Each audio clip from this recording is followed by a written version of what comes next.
So now we come to chapter 3. Nimitic Dham is to be relinquished.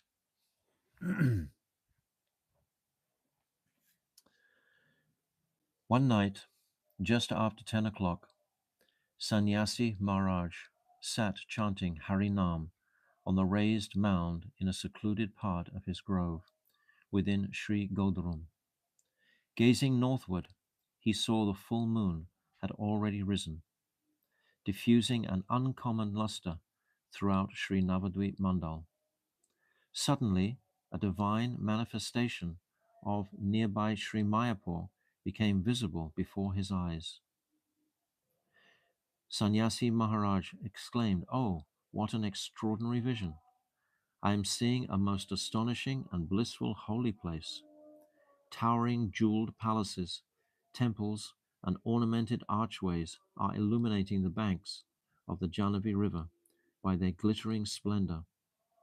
The tumultuous sound of Harinam Sankirtan is rising from many places, as if to pierce the sky. Hundreds of Vaishnavas, like Narad playing upon his veena, are chanting Sri Nam and dancing." I was sharing with the devotees last year during our Gora Parikrama how when sometimes here in Navadvip, especially during Gaurapanim time when there are so many Parikrama parties around, and sometimes all of the um, sounds come together, especially at the Sandhya time, at the Gora Arti time.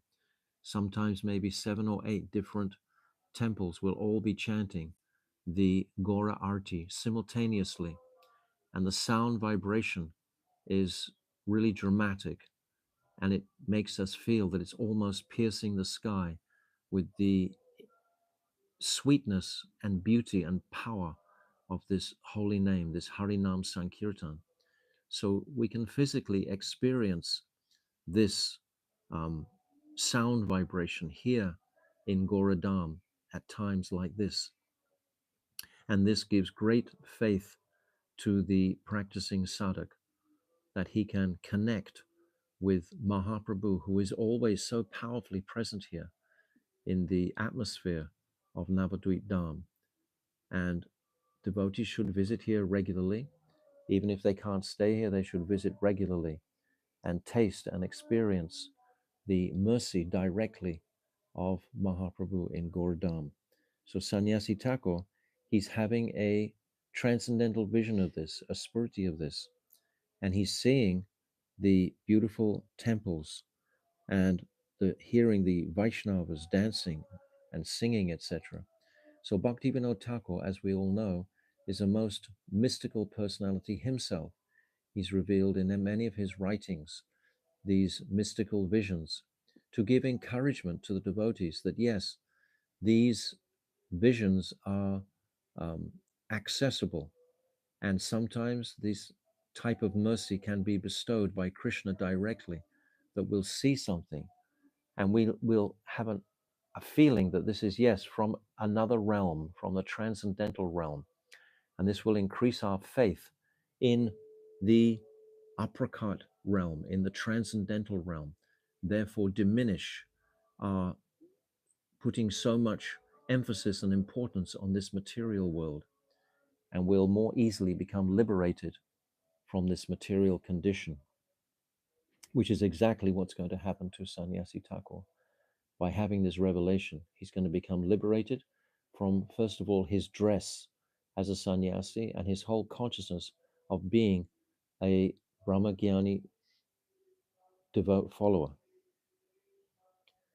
On one side is fair complexioned Mahadev with his Damaru drum in his hand. He cries out, "O Vishvambar, please bestow your mercy upon me." Saying this, he dances Tandava Nritya wildly, then falls to the ground unconscious. On another side, the four-headed Brahma sits in an assembly of rishis who are well versed in Vedic lore. He recites the following Vedic mantra and lucidly explains its meaning. Mahan Prabhu Sva Mahaprabhu Vaipumsa Sarva Sattva Yasva Pravartaka Shunimaralam Imam Praptim Ishano Joiti Avyaya. Sweta Upanishad 3:12. That personality is undoubtedly Mahan, supreme, and he is Prabhu, master. He bestows the tendency for intelligence, and by his mercy, a person can attain supremely pure and transcendental peace. That person, known as Mahaprabhu Sri Chaitanya, is Purush, the supreme person. He is Ishan, the supreme ruler. He is Jyoti Swarup, the self-manifest and possessing a lustrous effulgence. Due to the golden splendor of his limbs, he is Avyaya, the imperishable Lord.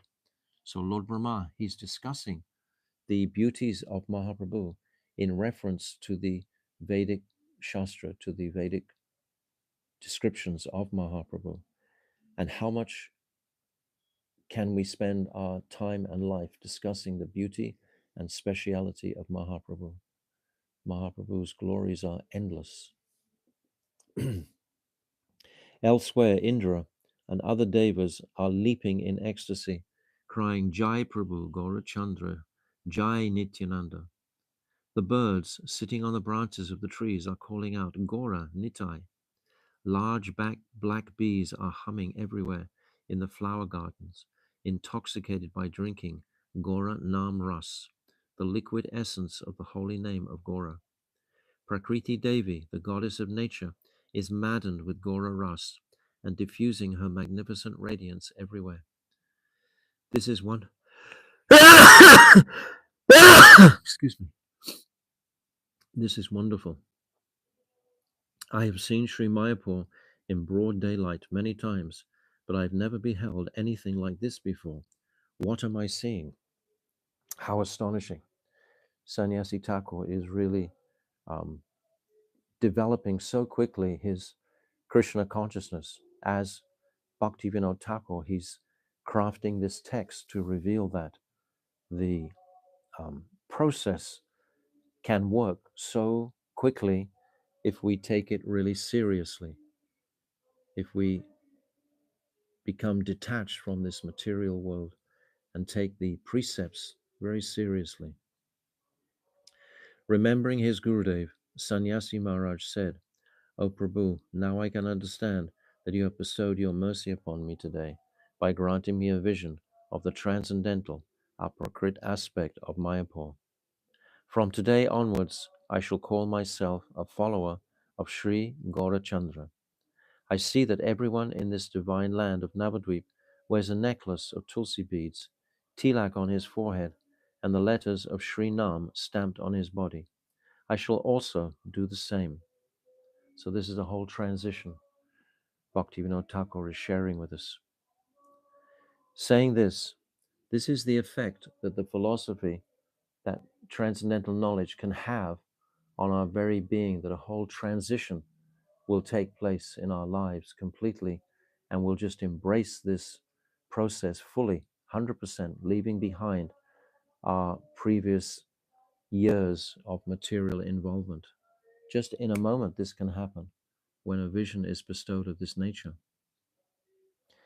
Saying this, Sannyasi Maharaj fell into a state of unconsciousness. He regained external consciousness after a short while and began to cry. Indeed, I am extremely fortunate, for by the mercy of my Guru, I have obtained a momentary vision of the sacred land of Navadvip. He immediately gives credence to his Guru. This is why this can happen to Sannyasi Thakur, because he has got his Guru as most prominent. He understands this aspect. Straight away, he was understanding this aspect, that Guru is the principle, because our habit previously to coming to Guru was to do everything independently, how we wanted to do it. But coming under guidance of Guru, what is it we have to offer to Guru? Ultimately, we have to offer our independent spirit to Guru. That's what we have to offer to Guru, to let Guru dictate and direct our wanderings in this material world. Guru will direct us because Guru has the same desire that Krishna has for us. Sakshat Davitre Nasamasta Shastre. We said this yesterday. Guru and Krishna are like one. They both desire the welfare of the conditioned soul. So if the Shishya is able to fully submit to Guru's guidance, this is the same as fully submitting to Krishna's guidance. Then only pure success and auspiciousness can come in the Shishya's life. Completely that can come, because then he's connecting fully with transcendence. If the Guru is transcendental, then he is connecting fully with transcendence. If the Guru is not transcendental, still great benefit will be there for the sadhak's mood. But if that Guru is not transcendental, then that will be revealed in time, and the Shishya will have no loss in his surrender to that fallen Guru, and he will just again beg for the mercy of Krishna to provide him with another Guru who can guide him. But for the Shishya, there's no fault, there's no problem.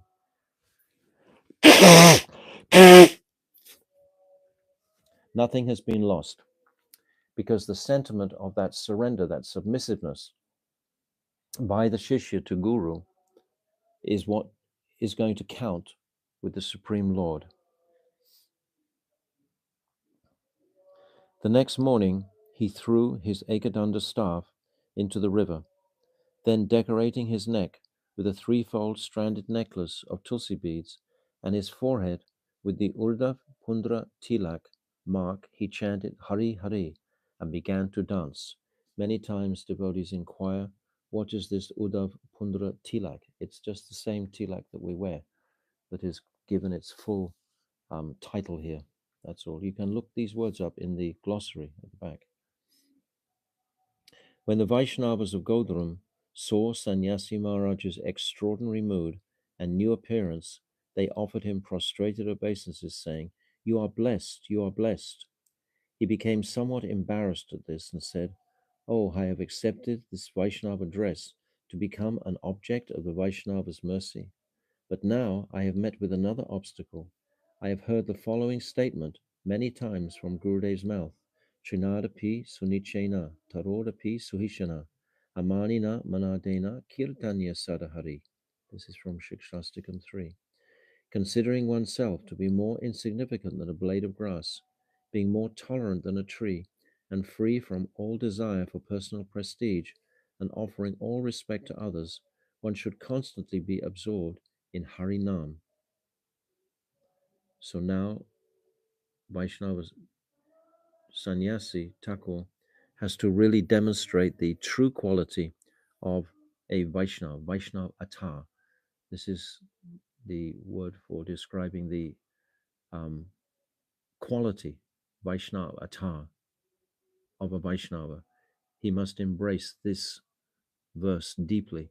Srila Krishna's Kaviraj, he says we should actually have this carved in a locket around our necks and carry it and constantly be remembering this verse in this world. And then we will be connected with that supreme potency, that supreme transcendental Lord. The symptom of the conditioned soul is pride. The conditioned soul is proud of everything. He's proud of his bank balance. He's proud of his family. He's proud of his car. He's proud of his shoes. He's proud of his hair. He's proud of everything. This is the nature of conditioned consciousness. Whereas the devotee is humble about everything that he knows he's not the owner of anything. He's utilizing any assets that have come to him in Krishna's name. And he's looking for this place of humility constantly. So there's such a marked distinction between the materialist and the Vaishnava. And this is the fundamental point of distinction. The very same Vaishnavas whom I consider to be my gurus are now offering obeisances to me. What will become of me? Pondering thus, he approached Paramahamsa Babaji, offered him prostrated obeisances, and stood up with his head bowed. Babaji Mahashai was seated in the Madhavi Arbor, chanting Harinam. When he saw Sannyasi Maharaj's complete change of dress and his awakening of bhav for Sri Nam, he embraced him and bathed him with tears of love, saying, O Vaishnava Das, today I have become successful by touching your auspicious body. So, what a beautiful description of initiation. We can say, like Harinam initiation. He's just been given the name Vaishnava Das. What an extraordinary picture that Bhaktivinoda is painting for us to appreciate. This should be the condition when we come to devotional service. With that statement, Sannyasi Maharaj's previous name was forsaken. He received a new life from that day, was now known as Vaishnava Das. Thus he abandoned his Mayavad sannyas dress, his prestigious sannyas name, and the exalted conception he had of himself.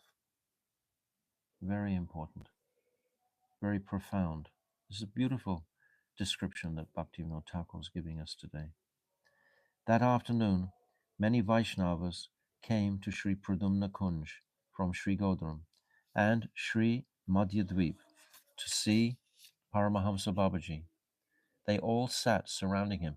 Madhyadweep is right next to Godram Dweep. Godram Dweep is this island, and there's no river between Godram Dweep and Madhyadweep.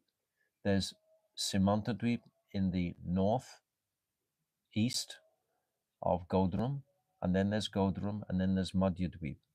Then we cross over the Ganga, and then we come to Koladweep, and then Ritudweep, and then Janudweep, and then Modurandweep, and Rudradweep. They are all together on the other side of the Ganga. But on this side of the Ganga, there's Mayapur, but Mayapur is on the other side of the Jalangi, or the Saraswati River. But in this particular island of Godram, right next to it is Madhyadweep. And just a little bit to the east is Simantadweep. So these three islands are around here without rivers to cross to reach them. So the devotees from Madhyadweep, which is just 2 or 3 miles from here, very close by, they came. It's very interesting to see because at this time, of course, there were no institutions like Srila Bhaktisiddhanta Saraswati inaugurated. There was just groups of Vaishnavas living together out of affection for each other and out of a sincere desire to practice the precepts of Chaitanya Mahaprabhu. And they were living somewhat communally, but there was no institutional community. They would live in rented places or just places that they had been given by various well-wishers and so on. And it's described how the local populace would bring them fruits and grains, whatever they needed if they were cooking, or they would provide them with the food they would beg from Madhukari. So it was a very, very simple arrangement and setup. And the focus was entirely on their Hari Nam Bhajan, on their chanting, on their kirtan, etc. This was the focus of these different groups. Bhaktivinoda Thakur describes it in different places, how different groups of devotees would come. Sometimes he talks about the devotees coming from the Sringapali, sometimes coming from Koladweep or Kulinya Gram, and different places would come. So it's just an interesting picture we have of the devotional environment at this time. This was about 400 years ago. But today we've been evolved into different mats or sects, and for some there are many pluses about it, and also there's dangers in it as well. So we just have to navigate through this particular environment we have of the devotee arrangements. They all sat surrounding him, surrounding Paramahamsa Babaji, chanting Harinam with Tulsi Mala in their hands. They called out, Ha Gauranga, Nityananda, Ha Sitanath, Ha Sachinandan, and their eyes welled with tears. The Vaishnavas discussed among themselves topics related to the confidential service of their Ishtadev, their worshipable deity, and then after circumambulating Tulsi Devi, they offered obeisances. At that time, Vaishnava Das also circumambulated Sri Vrindadevi and rolled in the dust of the lotus feet of the Vaishnavas. Everything actually centers on Vrindadevi. Vrindadevi arranges all the meetings between Radha and Krishna in Vrindavan. Radha and Krishna never ever meet without the arrangement of Vrindadevi. Vrindadevi is the principal personality arranging everything. Even when we chant on our Tulsi Mala, this is an aspect or a part of Vrindadevi also. So we are connecting with the Supreme. So Vrindadevi is paramount in our worship. So it's interesting how it's brought out that Bhaktivinoda Thakur is mentioning everyone was circumambulating Vrindadevi. Very, very important. Vrindadevi is the younger expansion of Yogamaya. Yogamaya is one tattva, but for pastime, she's two personalities. Purnamasi is the elder ascetic mahant of the village, and she will interact with all the villages, etc. Whereas Vrindadevi just stays in the forest like a Devi, like a goddess, and she doesn't interact with all of the other people of the village, with the gopis and the some of the sakhas, the Priyanam sakhas, but not everybody. So Vrinda Devi is a very selective, special person. So always we are thinking of our prayers towards getting the mercy of Vrinda Devi. Some of the Vaishnavas whispered to one another, "Isn't that Sannyasi Maharaj? What an extraordinary appearance he has today." Rolling on the ground before the Vaishnavas, Vaishnav Das said, "Today my life has become successful, for I have obtained the dust of the Vaishnava's lotus feet. By Gurudev's mercy, I have clearly understood that the jiva has no destination unless he has the dust of the Vaishnava's feet. The dust of the feet of the Vaishnavas, the water that washes their feet, and the nectar emanating from their lips. These three items are the medicine and the way of life for the patient who is afflicted with the disease of material existence." Very such important points. Bhaktivinoda Thakur is saying, without the mercy of the Vaishnavas, nothing can proceed. Therefore, how important is it for us to respect the Vaishnavas and not criticize, which has become the habit greatly amongst the Vaishnavas sometimes. This criticism takes place, but this criticism has to be eradicated. It will not attract the mercy of Krishna in any way. It will send Krishna away. We must be very, very, very cautious about this. They are the cure for the entire material disease, and they are also the source of transcendental enjoyment for the healthy soul who has become free from this affliction. So, in both cases, they will cure the disease and they will enhance the bliss of the practicing sadhak. So, Vaishnava association and Sangha is absolutely vital for the sadhak desiring progress on this path. It doesn't mean that we need hundreds of Vaishnavas associations. Srila Bhakti Rakshak Sridhar Maharaj has very beautifully said that to practice pure bhajan, you only need 3 or 4 Vaishnavas of a similar mood, in fact, to progress forward. If any other Vaishnavas are there and we can take their Sangha, that is wonderful. But we shouldn't be lamenting all the time, oh, there's no big Vaishnava Sangha here. If there's even 1 or 2, Swajatya, Snigdha, Ashraya, these 3 aspects we should look for. Swajatya, they have the same mood. They want the same essence that Mahaprabhu has come to give, for example. We want to go into the path of Raganuga Bhakti. If that is our desire, we need other souls who also have that inclination and that desire. Swajatya, same jat. Swa means own. Swajatya. Snigdha means affectionate. They have affectionate for us. We have affectionate for them. And then Ashraya, we have the feeling that they are more senior to us. This is very important. We always want to hold each other with due respect. This is so much necessary. So if we have this kind of Sangha, even with 2 or 3 or 4 devotees, that's sufficient to keep our practice on the boil, so to speak, to keep ourselves regularly inspired. We don't need a whole social circle. That can become very, very distracting, in fact. But if we have a few selective um, souls who we know are encouraging our bhajan, that is sufficient to go forward in our internal practice of bhajan, pure bhajan.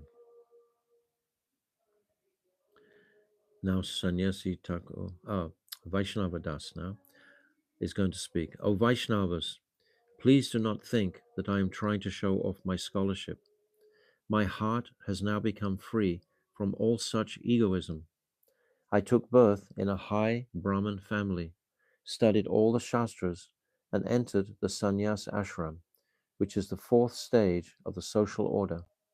As a result, my pride knew no bounds.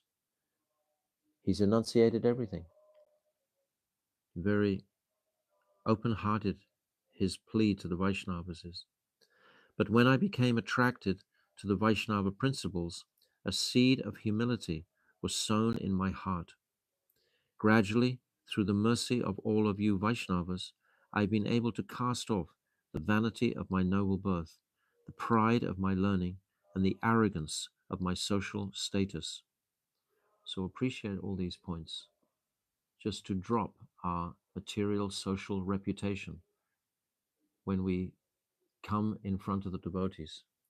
I can remember personally when I first came and first met a devotee, and he began to speak to me. I was very proud of the various, basically traveling I'd done in the world prior to coming to the company of devotees. And I started to show off to this Vaishnava who was preaching to me. And he just said a very simple expression. He said, "Oh, I did all that in my last life." That was all he said. And it cut me off totally. And I was able to be silent for the next 4 or 5 hours and just listen to what he had to say. So this is the process to silence our desire to, our arrogance or our pride, our vanity in our previous apparent accomplishments, and just listen to the Katha of the Vaishnavas. Now I know that I am a destitute and insignificant jiva. I was being ruined by my false ego of being a brahmana, by my learning, and by my status as a sannyasi. I submit all this before your lotus feet with full simplicity. You may deal with this servant of yours however you deem fit. When the Vaishnavas heard Vaishnava Das's humble words, many of them said, O best of the Bhagavats, we are eager to obtain the dust of the feet of Vaishnavas like you. Please bless us with the dust of your lotus feet. You are the object of Paramahamsa Babaji's mercy. Please purify us by making us your associates. The Shastras say that bhakti is obtained through associating with bhaktas like yourself. Bhaktis tu bhagavat bhakta sangena parijayate satsanga prapyate pumbya sukritir purva sanchitaha. Brihan Naradiya Purana 433. Bhakti is awakened when one associates with bhaktas of Sri Bhagavan. Association with Shuddha bhaktas is attained only by the accumulation of transcendental pious activities performed over many lifetimes. This will be our great fortune, that whatever activities we perform in devotion is going to be accumulated and will remain with us in our next birth. This is why we can never think that a younger devotee is not necessarily advanced. A younger devotee may be carrying so much sukriti from a previous birth.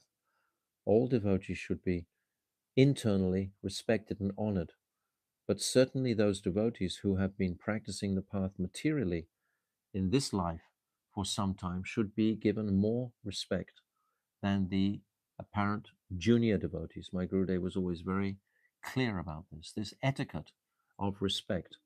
By respect, it engenders potency. Respect is an aspect of love. We are trying to melt the heart in affection towards Krishna. All of these qualities really support that.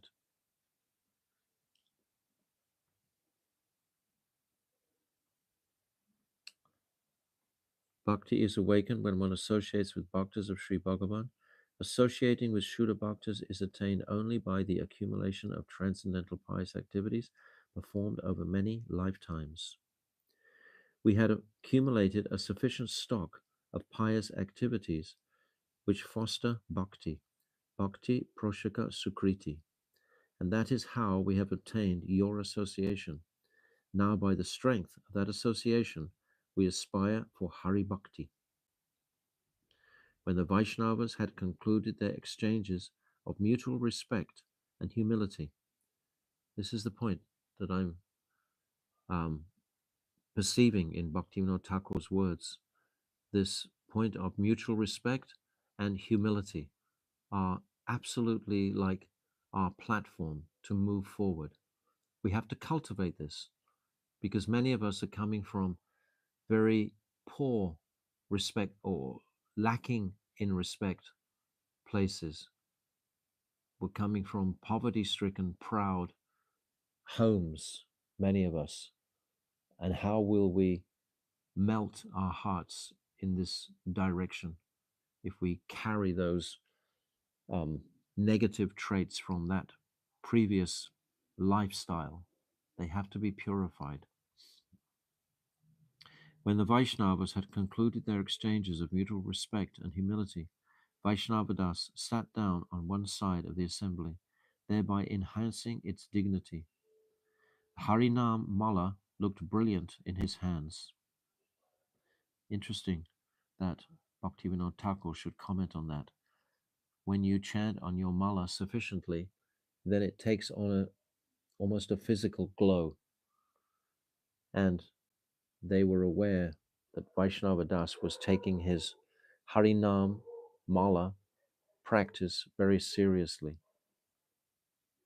That day, a fortunate gentleman was sitting with the Vaishnavas. He had taken birth in an aristocratic Brahmin family, and he was also a zamindar, a wealthy landlord. He had studied Arabic and Farsi from childhood and had developed a significant reputation in the country, for he had courted many of the Islamic royalty and was also expert in group dynamics and political strategy. Although he had enjoyed his position and opulence for many years, it had brought him no happiness. At last, he had taken up the practice of Harinam Sankirtan. So now we're being introduced to another personality who we're going to sit with for the next few chapters. This is Lahari Mahashai, and this is something about his character that Bhaktivinoda Thakur is building here.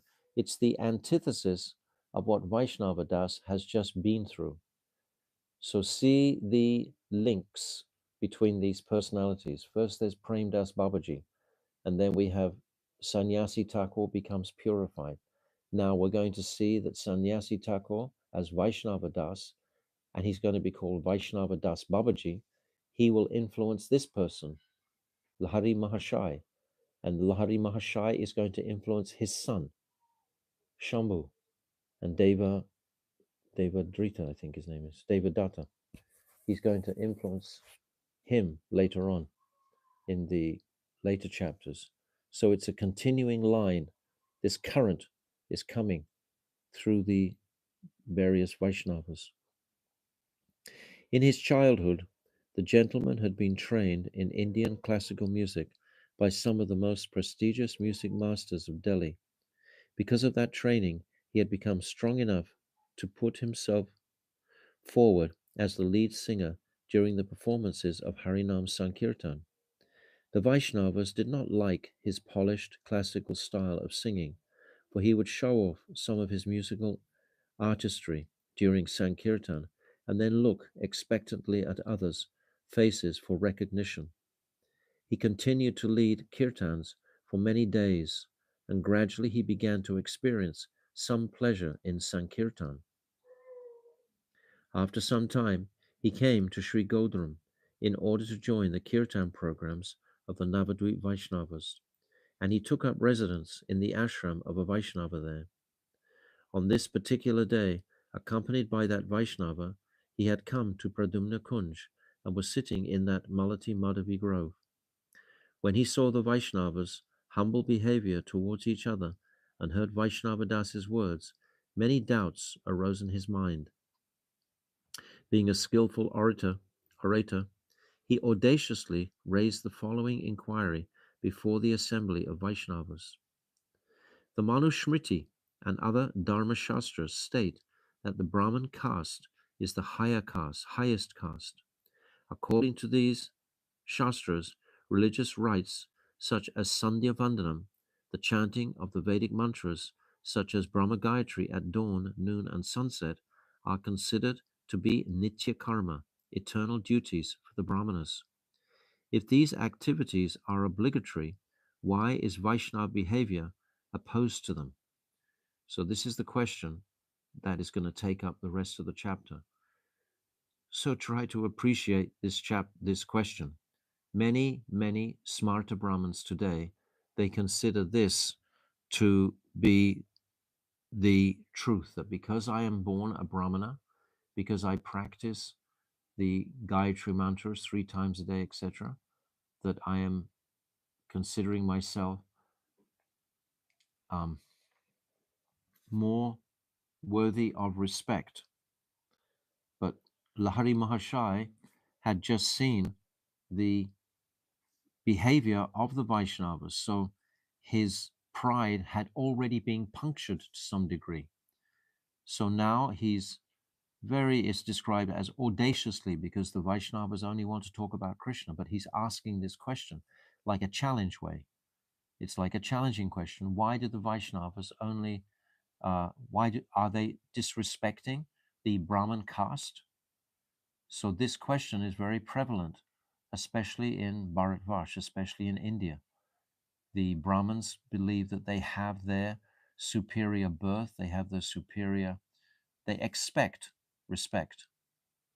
So Bhaktivinoda Thakur has to purify this misconception. The Vaishnavas have no taste for mundane argument and debate.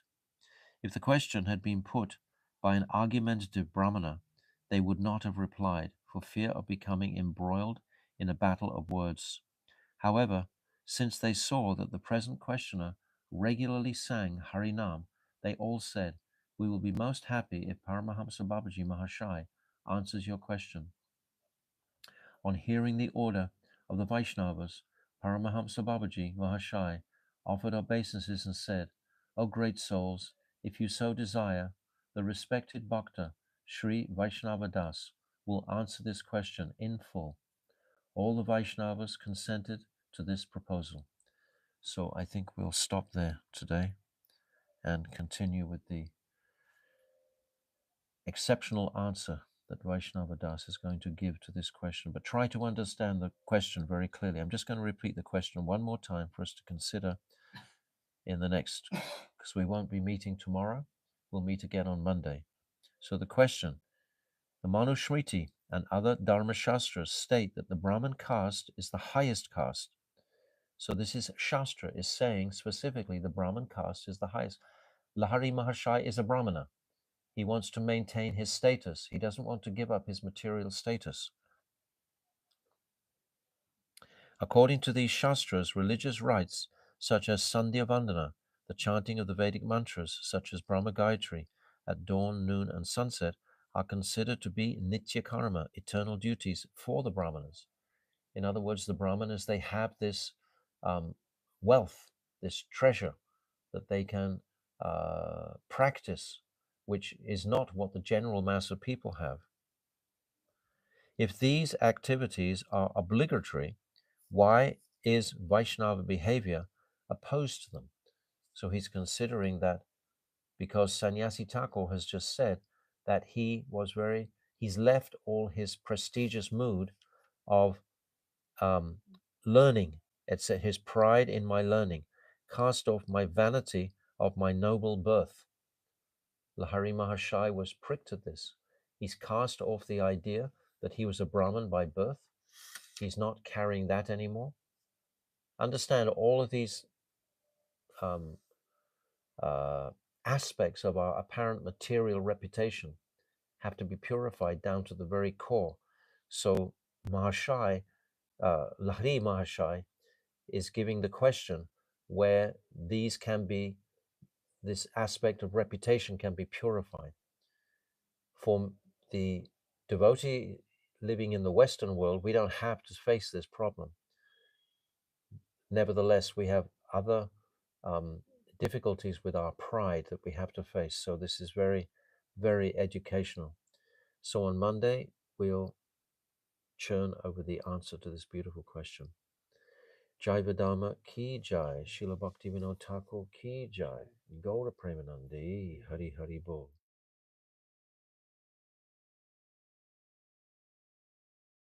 So just in recap where we are, we're in the third chapter. We're on to page 35 today. And this chapter is titled Naimitic Dharma to be Relinquished. And it's a wonderful crafting that Srila Bhaktivinoda Thakur is performing here. He started off this chapter with the Spurti for Vaishnava. He was Sannyasi Thakur when he saw the Spurti. That Spurti took him right out of himself because he was aware of the absolute truth of transcendence when he saw those temples and heard the Harinam party, saw Narad, etc. He was completely taken right off the bodily platform. And when he was off the bodily platform, then he understood the futility completely of the bodily platform. Then he could reject any remnant of this naimitic dharma left within him, which, as he describes, was his arrogance, his, what else was it? His liberated form and his high opinion of himself. He was able to relinquish this naimitic dharma of his own traits that he was carrying, so to speak, because he had appreciated transcendence.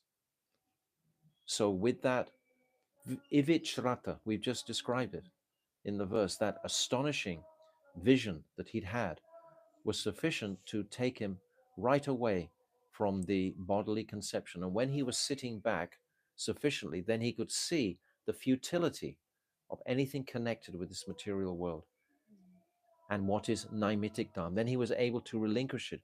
It's amazing how Bhaktivinoda Thakur, he starts this chapter with this um, spurti of Sannyasi Thakur to show how merciful Krishna can sometimes be in granting a vision of that nature. Because Sannyasi Thakur was a really hardcore Nirvishesh Brahmavad prior, or Mayavad, prior to meeting Prem Das Babaji. So something of this, and because he was so clean in a sense of not breaking any regulative principles and not dishonoring Vaishnavas, up to that point, he hadn't met any Vaishnavas. So he hadn't committed any Vaishnava aparad. So therefore he was able to perceive, just like the four Kumaras, they didn't commit any Vaishnava aparad. So they were able to actually go right to Vaikuntha. When Vaishnava aparad is there, then everything is closed off. Then you can't progress. So Bhaktivinoda Thakur is opening this chapter with this example of Sannyasi Thakur seeing the vision and then giving up his Ekadas Danda, and his giving up his arrogance, his pride, and his sense of his reputation, just able to give all that. This is really what naimitic dharma constitutes of. Just like the gopis, they dropped every material consideration conceivable They even dropped their material shyness. They dropped their material fear of the dark night to go out and meet with Krishna. They dropped their reputation. They dropped everything. They dropped their whole attachments to any family whatsoever. Like these gross and subtle encumbrances that we travel with, that we have, the bodily attachments and the subtle attachments, the subtle attachments of, um, yes, yes, and reputation, etc. These are all in that area. So they were able just to walk away from that nimitic dharma towards that transcendental entity, Sri Krishna. So all of our teachings are like that. Bhagavad Gita is like, it's the same thread again and again and again, leaving this nimitic dharma behind. And now we've reached a point right now where Lahari Mahashai is going to go through the same process. And he's also going to leave all his preconceived ideas, because his conceived ideas was this of the Sandhya Vandanam mantras chanted for the Brahmanas. He's feeling very much attached to his position as a Brahmana. And he's feeling with that um, pride and so on, and his apparent wealth, material knowledge, and so on, his virtuoso as a musician, etc. All of this, he's also going to leave all this behind. So Bhaktivinoda Thakur is going very, very deeply here. What is nimitic dharma? Because unless you know what it is, how can you relinquish it? So he's making it very clear on these pages. And now Vaishnava Das, he's no longer Sannyasi Thakur. He even gave up his name, etc., and took the name of Vaishnava, or given the name Vaishnava Das. So now he is going to become like the Babaji. And in chapter 4, he will be instructing directly Lahari Mahashai. And then we see again, Lahari Mahashai will become Advaita Das Babaji, and he will be instructing Devi Das, his son. So it's going like that. It's the line, it's the continuum. This is how bhakti is transferred from guru to disciple, from guru to disciple. Like this is the line, and it has to be like that. So this is what Bhaktivinoda Thakur is demonstrating here on these pages about what is the nature of this nimitic dharma. So on page 35 now at the top, on hearing the order of the Vaishnavas, Paramahamsa Babaji Mahashai offered obeisances and said, O great souls, if you so desire, the respected Bhakta Sri Vaishnava Das, he's calling him now a respected Bhakta. Sometimes I know we use the word loosely, say, oh, I know in temples, etc., we say, oh, he's Bhakta Jack or something. But actually being a Bhakta is the highest um, title somebody can have, is to be a Bhakta. That's the most wonderful title. So he's calling him a Bhakta here. He's saying, respected Bhakta, Sri Vaishnava Das, will answer this question in full. All the Vaishnavas consented to this proposal. When Vaishnava Das heard the words of his Gurudev, he considered himself most fortunate and humbly said, I am wretched and insignificant. It is completely inappropriate for me to say anything in such a learned assembly. Nevertheless, I must always bear the order of my Gurudev upon my head. I have drunk the nectar of spiritual instructions flowing from my Guru's lotus mouth. I shall remember that and speak as far as my ability allows. So this is like his Mangalacharya. He's glorifying his Gurudev who's sitting in front of him. And he's glorifying all the assembled Vaishnavas. He's saying like Vansha Kalpatarubhyascha. And I've said previously, unless we invoke the mercy of the higher order of that transcendental place, how can we possibly offer any transcendental instruction? It won't be, because the connection is one of submissive um, humility towards that realm. And in our Mangalacharyan, that's what we're evoking, that's what we're trying to bring. So always remember, when someone's speaking to you and asking you a question, if it's a serious question, then you have to invoke the mercy of your Gurudev, the mercy of the Guru Parampara, the mercy of Sachinandan Gaura Hari. And then you will find, you'll be just amazed. Then what can happen is so many impressions we've had, and perhaps we don't remember them all materially, but when we start to speak spiritually, all those doors will just open up, and we'll be able to just deliver some very um, potent instruction. Nevertheless, I must always bear the order of my Gurudev upon my head. I have drunk the nectar of spiritual instructions flowing from my Guru's lotus mouth. I shall remember that and speak as far as my ability allows. Having smeared his entire body with the dust of the lotus feet of Paramahamsa Babaji, he then stood up and began to speak. So such a humble mood and attitude is going to attract the mercy of the Vaishnavas instantly. And if the Vaishnavas are attracted, Sri Krishna is attracted. What's that? Aham Bhakta Parodino Yashvatantra Idvajija.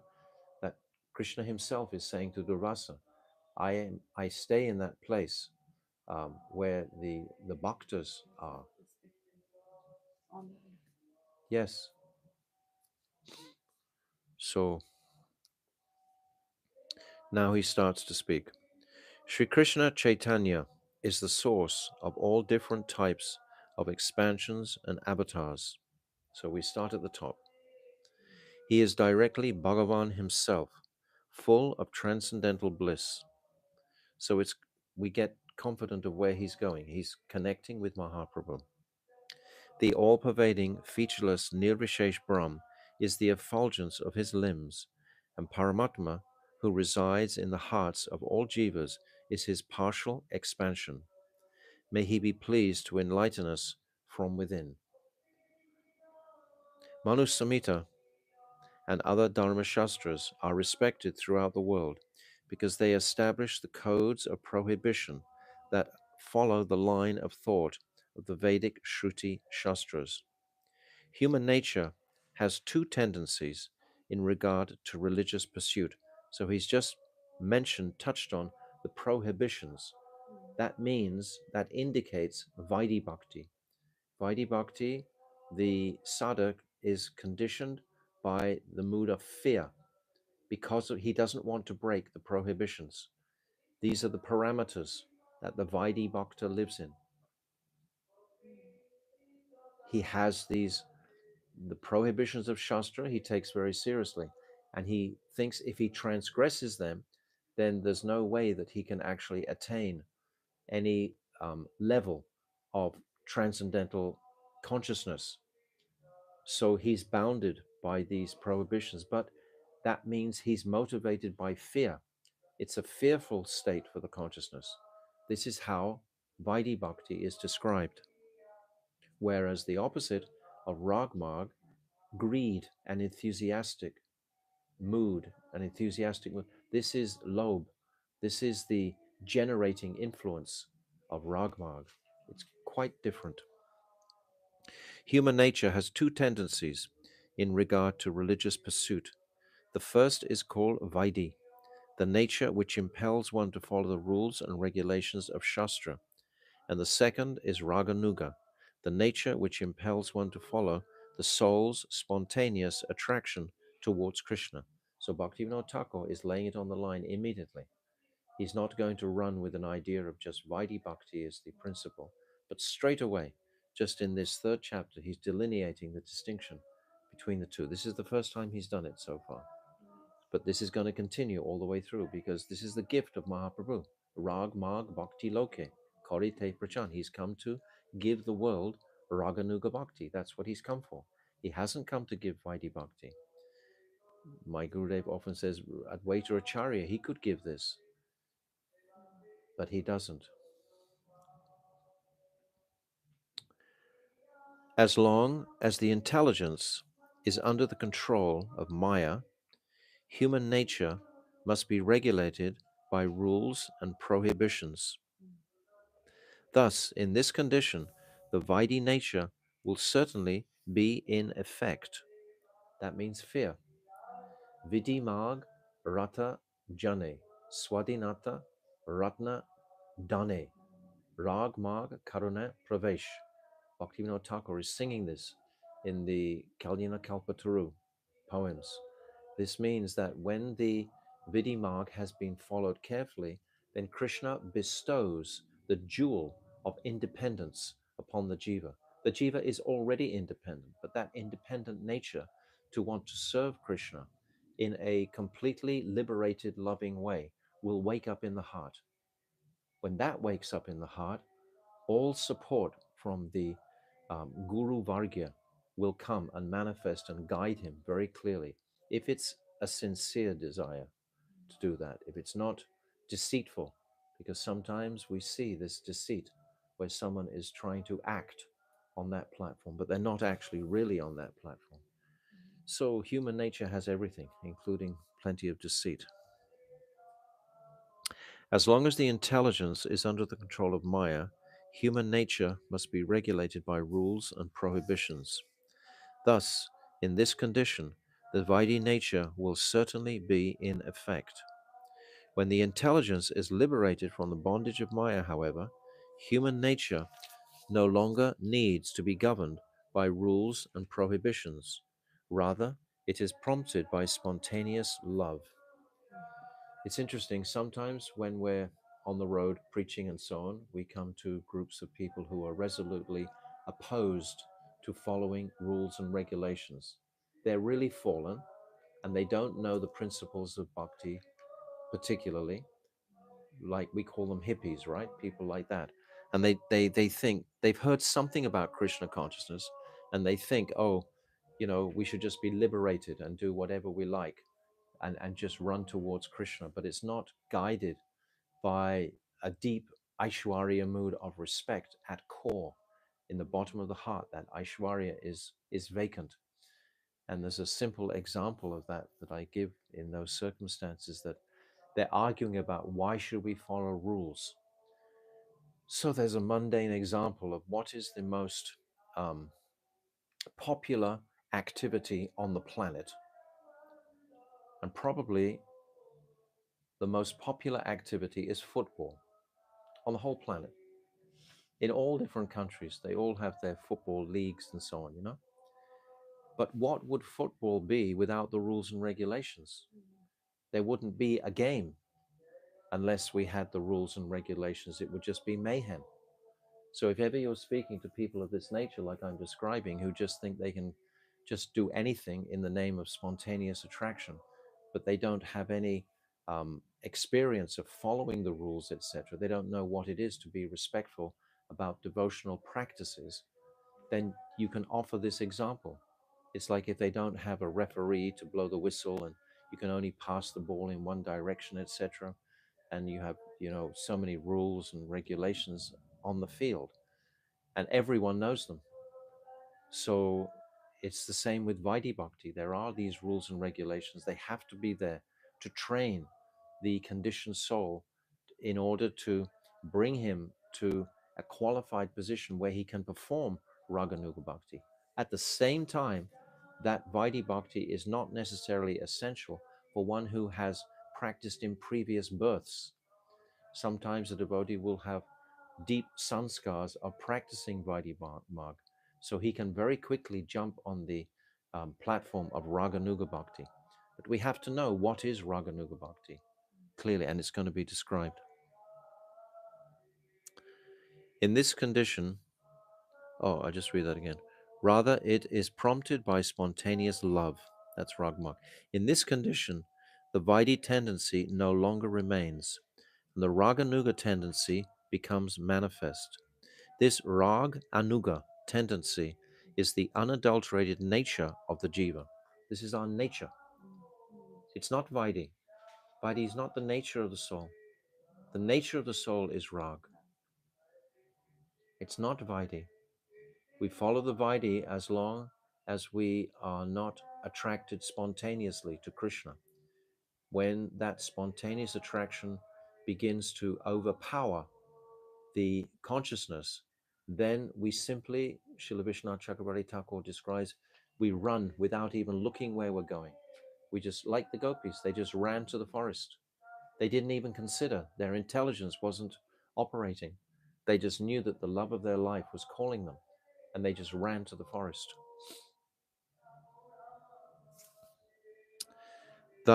Thus, this Raganuga tendency is the unadulterated nature of the jiva.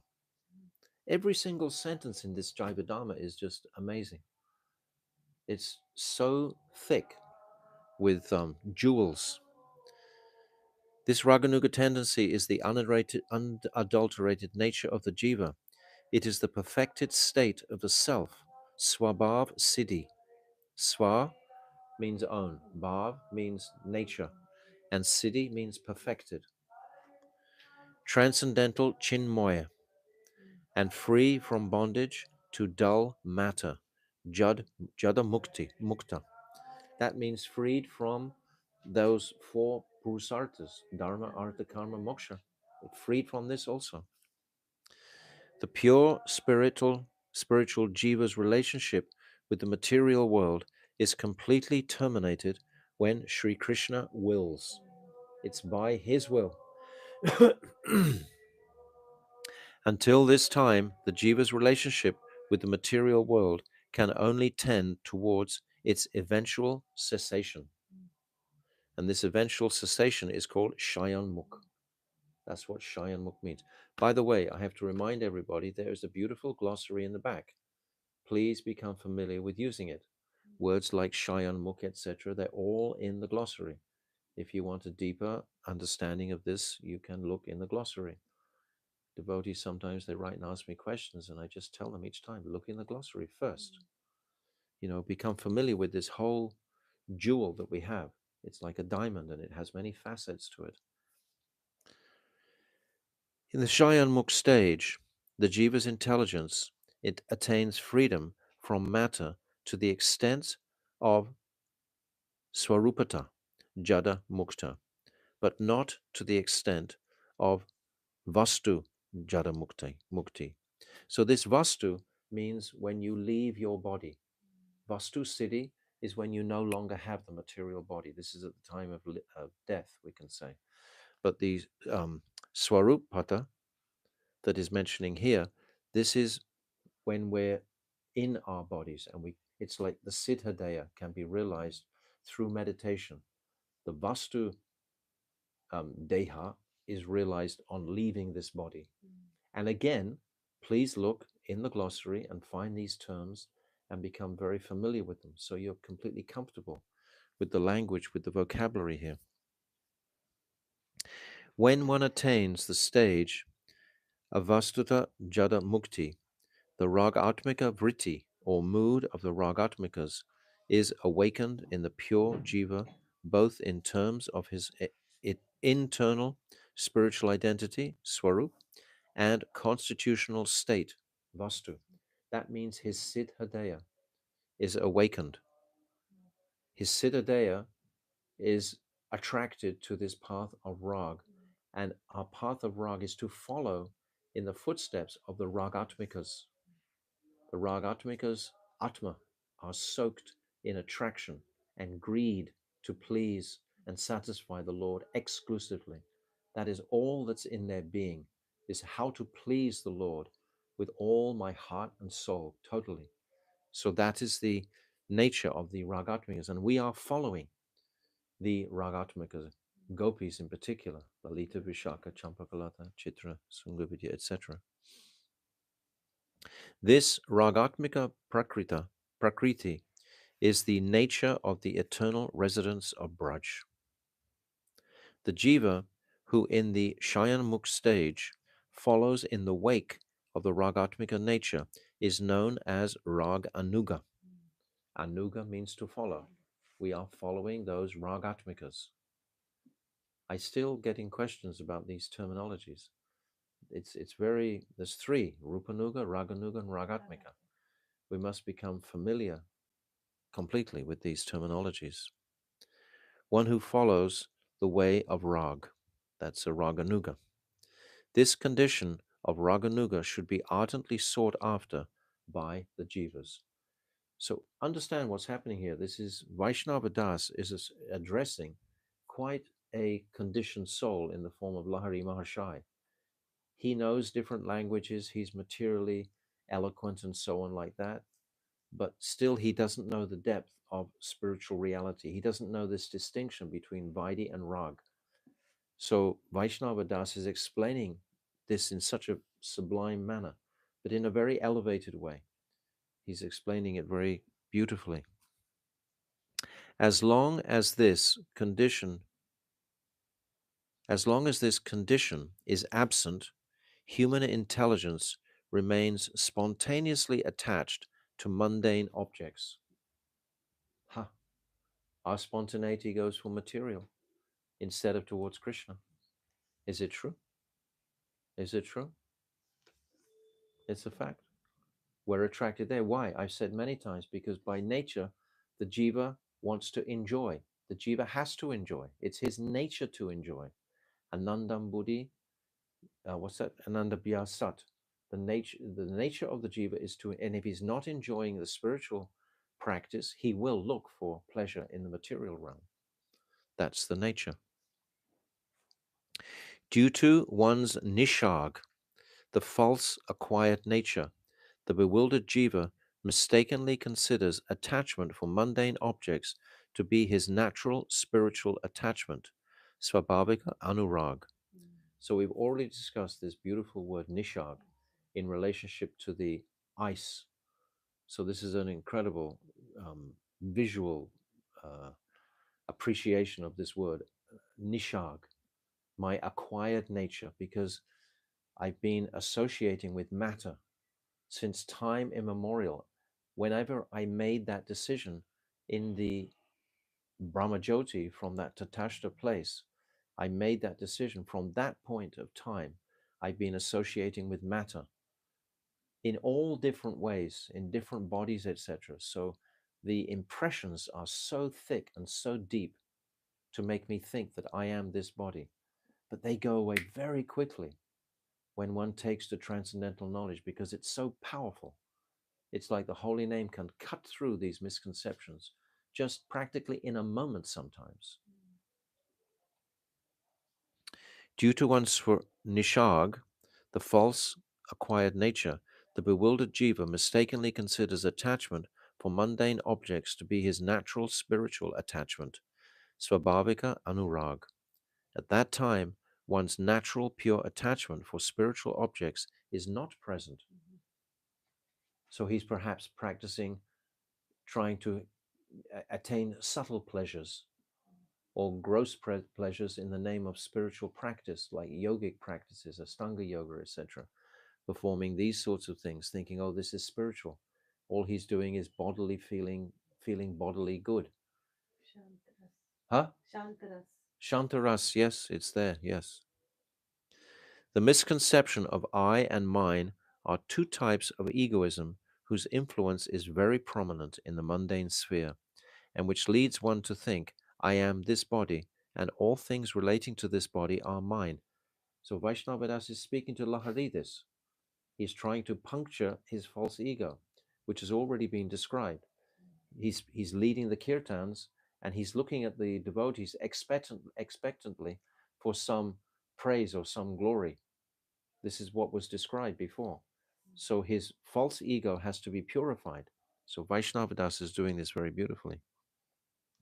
Due to these conceptions, one naturally feels attracted to people and things that bring pleasure to the material body, and one feels averse to people and things that impede material pleasure.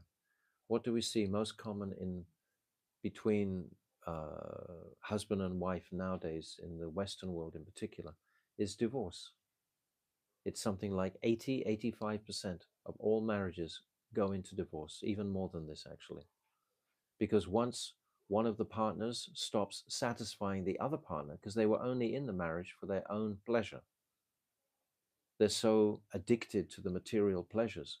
And once one starts feeling he or she is not getting sufficient material pleasure, then they just want to change partner. And they do that again and again, looking for this material happiness, and having so much struggle and pain along the way, and creating so much varna sankar, so much unwanted population, so many crazy kids, crazy people.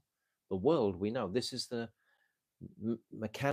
mechanism of Kali Yuga, how it's just plunging into deeper darkness because of these generations of Varna Sankar that are taking control of governments, etc.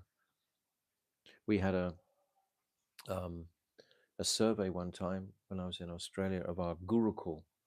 In our Gurukul, there were about 80 kids, and we wanted to know how many of the Gurukul kids lived with their proper seminal mother and father.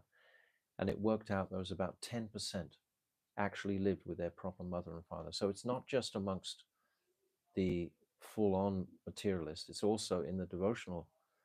Apparently, people who are practicing devotion, they all, because they're not sufficiently educated in what is material and what is spiritual. If you know what is spiritual, why would you want to transgress the laws of dharma? Actually, my Gurudev used to say regularly, if you're in the Grihastha ashram, stay there. Don't look to jump around from place to place. Don't look to suddenly jump into another ashram. And if you're in the brahmachari or vanapras or sanya, then stay in that ashram. But don't keep changing your ashrams. It's very bewildering, very disturbing for the practitioner to do like that. We want a steady environment to practice these monumental truths. So, the conception of I and mine are two types of egoism whose influence is very prominent in the mundane sphere and which lead one to think, I am this body, and all things related to this body are mine. Due to this conception, due to these conceptions, one naturally feels attracted to people and things which bring pleasure to the material body, and one feels averse to people and things that impede material pleasure. So we'll publish tonight from the 7th chapter this where was it? Ego, Yes, I and mine, this false colossal ego. affair of samsara. We have notes on that, we can put it out. When the bewildered jiva falls under the sway of such attachment and aversion, he considers others to be friends or enemies and displays love or hatred for them in three ways. Sarika, in relation to the material body and its acquisitions. Samanjika, in relation to society and social ideas. Naitika, and in relation to morality and ethics. Thus, he engages in the struggle for material existence. So, yes, Bhaktivinoda Thakur has covered all areas here. He's this sarika, relation to the material body and its acquisitions. That's one conception. And then samanjika, in relation to society and social ideas. That's another dimension, so to speak. And then uh, naitika, in relation to morality and ethics. That's a whole nother. And in all of these, one is feeling attraction and aversion. This attraction and aversion. This is the coming from the original tatashta consciousness. This oscillating between spirit and matter. It's all coming down to the same consideration each time. The false attachment for kanaka, gold, and the things that money can buy, and kamini, anyone who satisfies our perverted lusty desires, brings one under the control of temporary happiness and distress. This is known as samsara, a state in which one wanders throughout the material universe, gaining only birth, death, the fruits of karma, and various conditions of life, some high and some low. Abrahma Bhuvanaloka Puna Avritino Rajuna. It's saying that one travels through all these different planetary systems up and down regularly. This is what we're doing. And Srimad Bhagavatam describes all of these different lokas. It describes the subterranean heavenly planets. It describes the Swagaloka. It describes the battles between the demons and the devas. It describes all of the different personalities and entities in this one universe. And we get the full picture of the travel of the jiva traveling to all these different lokas, these different places, and experiencing all these different moods. And sometimes he's a controller, sometimes he's being controlled, etc. And we've been through them all. But if we just come to this transcendental point, if we come to take this transcendental message very seriously and practice it carefully, we can be liberated completely from all of this rubbish. Because it really is, I mean, this Nimitic Dharma is rubbish for the transcendental visionary. And it has to be relinquished. This is the title of the chapter. This is what Vaishnava Das is trying to encourage Lahari Mahashai not to be attached to his position as a zamindar, as a knower of so many different languages, as an accomplished musician, but to lose. These are subtle attachments. He wants to purify that base. These are heavy things to actually purify, but we see the brilliant way in which Vaishnava Das is explaining it just on Shastra. The jivas who are bound in this way cannot easily comprehend spiritual attachment, chid anurag, nor can they have any realization or experience of such a thing. In reality, the jivas who are conditioned by this um, binding, they cannot begin to experience. They don't want to hear about it. They just start yawning. That they're just not interested. They're hell bent on with their material ambitions to try and get something from this world. In reality, this spiritual attachment is the jiva's true function, swadharma, and his eternal nature. However, he forgets this and becomes engrossed in attachment to matter, although he is actually a particle of consciousness. Thus, he suffers degradation. This is a miserable condition, although hardly any of the jivas who are thus entangled in samsara think so. That's the big con. There's an expression I heard once in Australia that 3 million drunks are not necessarily right. If 3 million drunks think something, it doesn't mean that it's right. If all the conditioned populace thinks that buying pharmaceutical drugs is a good thing, it doesn't mean it's right for the body. If the popular opinion is, to do all sorts of things damaging to your body and they think it's good, then it's not necessarily going to be successful. It doesn't mean it's right. The thoughtful, introverted personality who's following spiritual path has to discern all of these things from Shastra. The jivas bound by Maya are wholly unacquainted with the Raganuga nature, to say nothing of the Ragatmika nature. The Raganuga nature may be awakened in the hearts of the jivas, but only occasionally by the mercy of sadhus. Consequently, this Raganuga nature is rare and difficult to obtain, and those who are entangled in samsara are cheated of it by Maya. Doesn't this make you want to weep? I mean, this is the condition of, practically 100% of the populace. They don't want this Ragma, even amongst the practicing devotees. Sometimes they become rooted in the path of Vaidhi-marg, and they don't want to even hear. Even sometimes in some places, talking about Ras Lila or talking about Ras Katha is banned, is prohibited in assemblies of Vaishnavas. What is that? That is apasiddhantic teachings. That is not pure. They haven't understood what is the gift of Mahaprabhu if they try and put restrictions on discussing Rag. Ragmarg in assembly should always be done with care and discernment in considering who is the audience, etc., and what is the adhikar that you're speaking to. It should always be done sensitively, but it should always be done nevertheless. It's not that you throw the baby out with the bathwater, so to speak. Still, these teachings have to go on. If you try to uh, blanket ban all of these teachings, what are you left with? You're just left with a general religion. Like some of these institutions, they just become now religious institutions. They're just religion. They're following morality, they're following the four regulative principles, but they're not really traveling anywhere spiritually. If their leaders aren't absorbed in this Raganuga platform, then how can the general people be involved in it? They can't. They can't. They just won't want to hear. Is it true?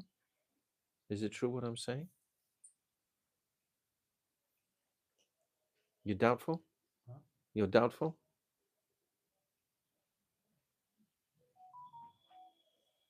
Anyway, this is the path that Bhaktivinoda Thakur is expressing here.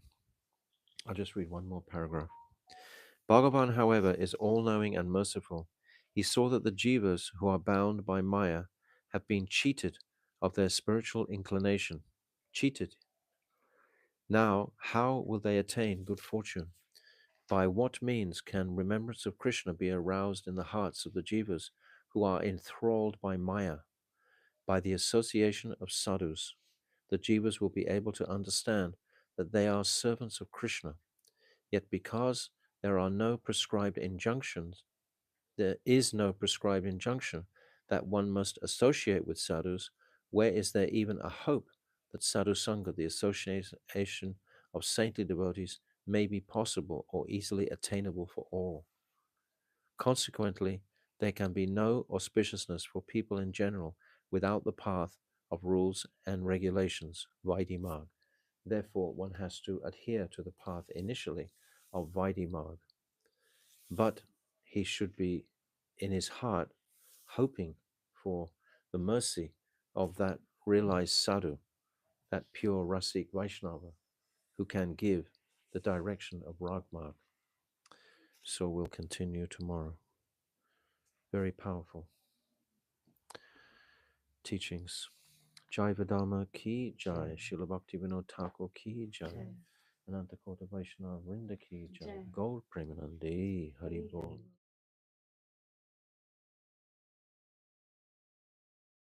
Page 38. But I just first of all want to recap into the paragraph previous to where we're up to here and start the jivas bound by Maya on page 37 at the bottom, just to recap where we're actually, what is the mood we're moving through towards. We discussed Ragatmika yesterday.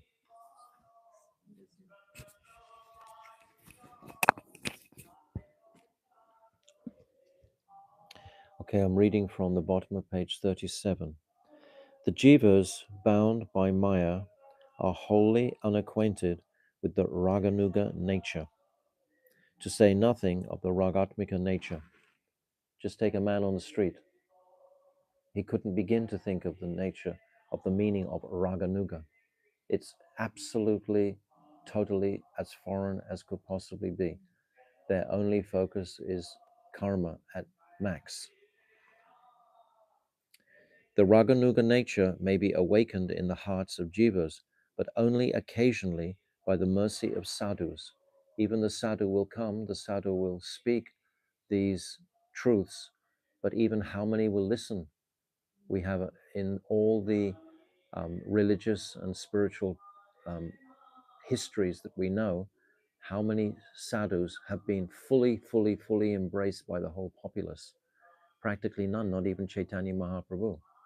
Krishna, God himself, when he comes, it's not that the whole populace becomes enamored with him. So, because why? Because the jiva has the sovereignty of independence.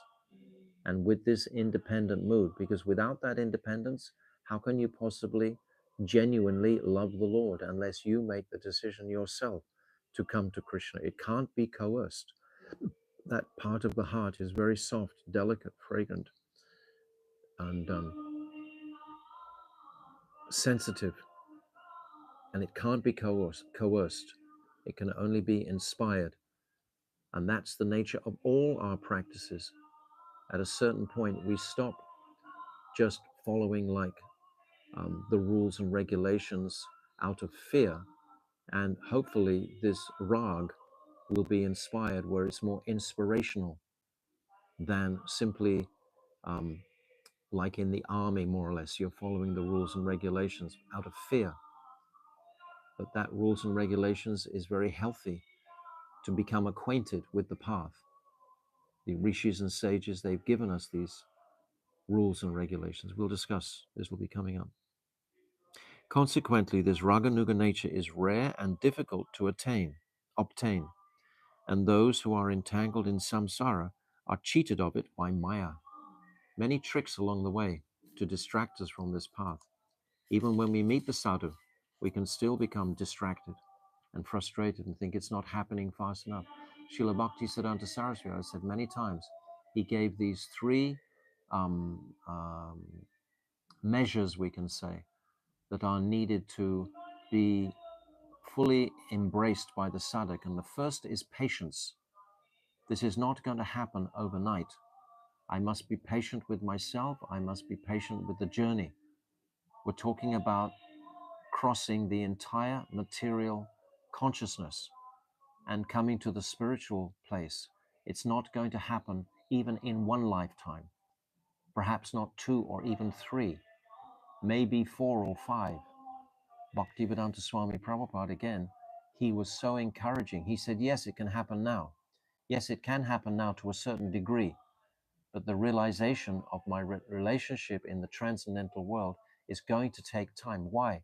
Because I have so many impressions, sanskars from previous births, after births that I have to purify so I can be detached fully from this subtle body. Getting detached from the gross body is quite simple comparatively, but getting detached from the subtle body, our reputation, the history of our identities, etc., is not so easy to actually purify happily and leave behind. Bhagavan, however, is all-knowing and merciful. He saw that the jivas who are bound by Maya have been cheated of their spiritual inclination. It's our inclination to go to spirit, not matter, but it's also our lower tendency to be attracted to the material flickering pleasures. Yehi shams pasaja bhava dukkha yone etevate. Now, how will they attain good fortune? By what means can remembrance of Krishna be aroused in the hearts of the jivas who are enthralled by Maya? By the association of sadhus. The jivas will be able to understand that they are servants of Krishna. Yes, sadhu sangha, sharava shastri hoy. Lava matra sadhu sangha, sadhava siddhi hoy. Even a moment's association is sufficient.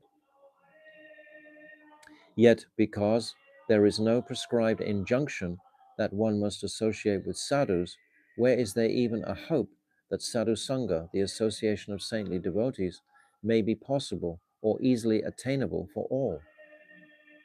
There's no requisite in the universities today. There's no media coverage that you must seek a sadhu and associate with him. We're not hearing from that quarter. We're hearing the opposite, actually.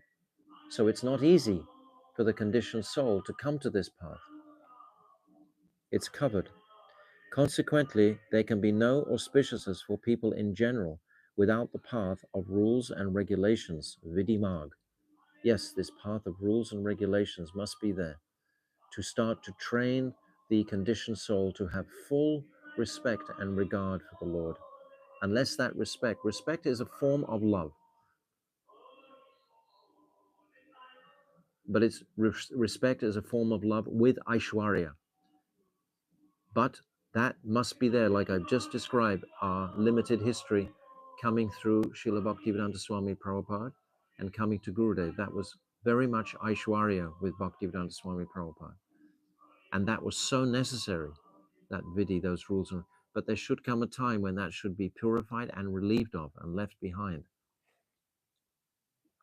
The Shastras were manifested from the merciful consideration of Sri Bhagavan.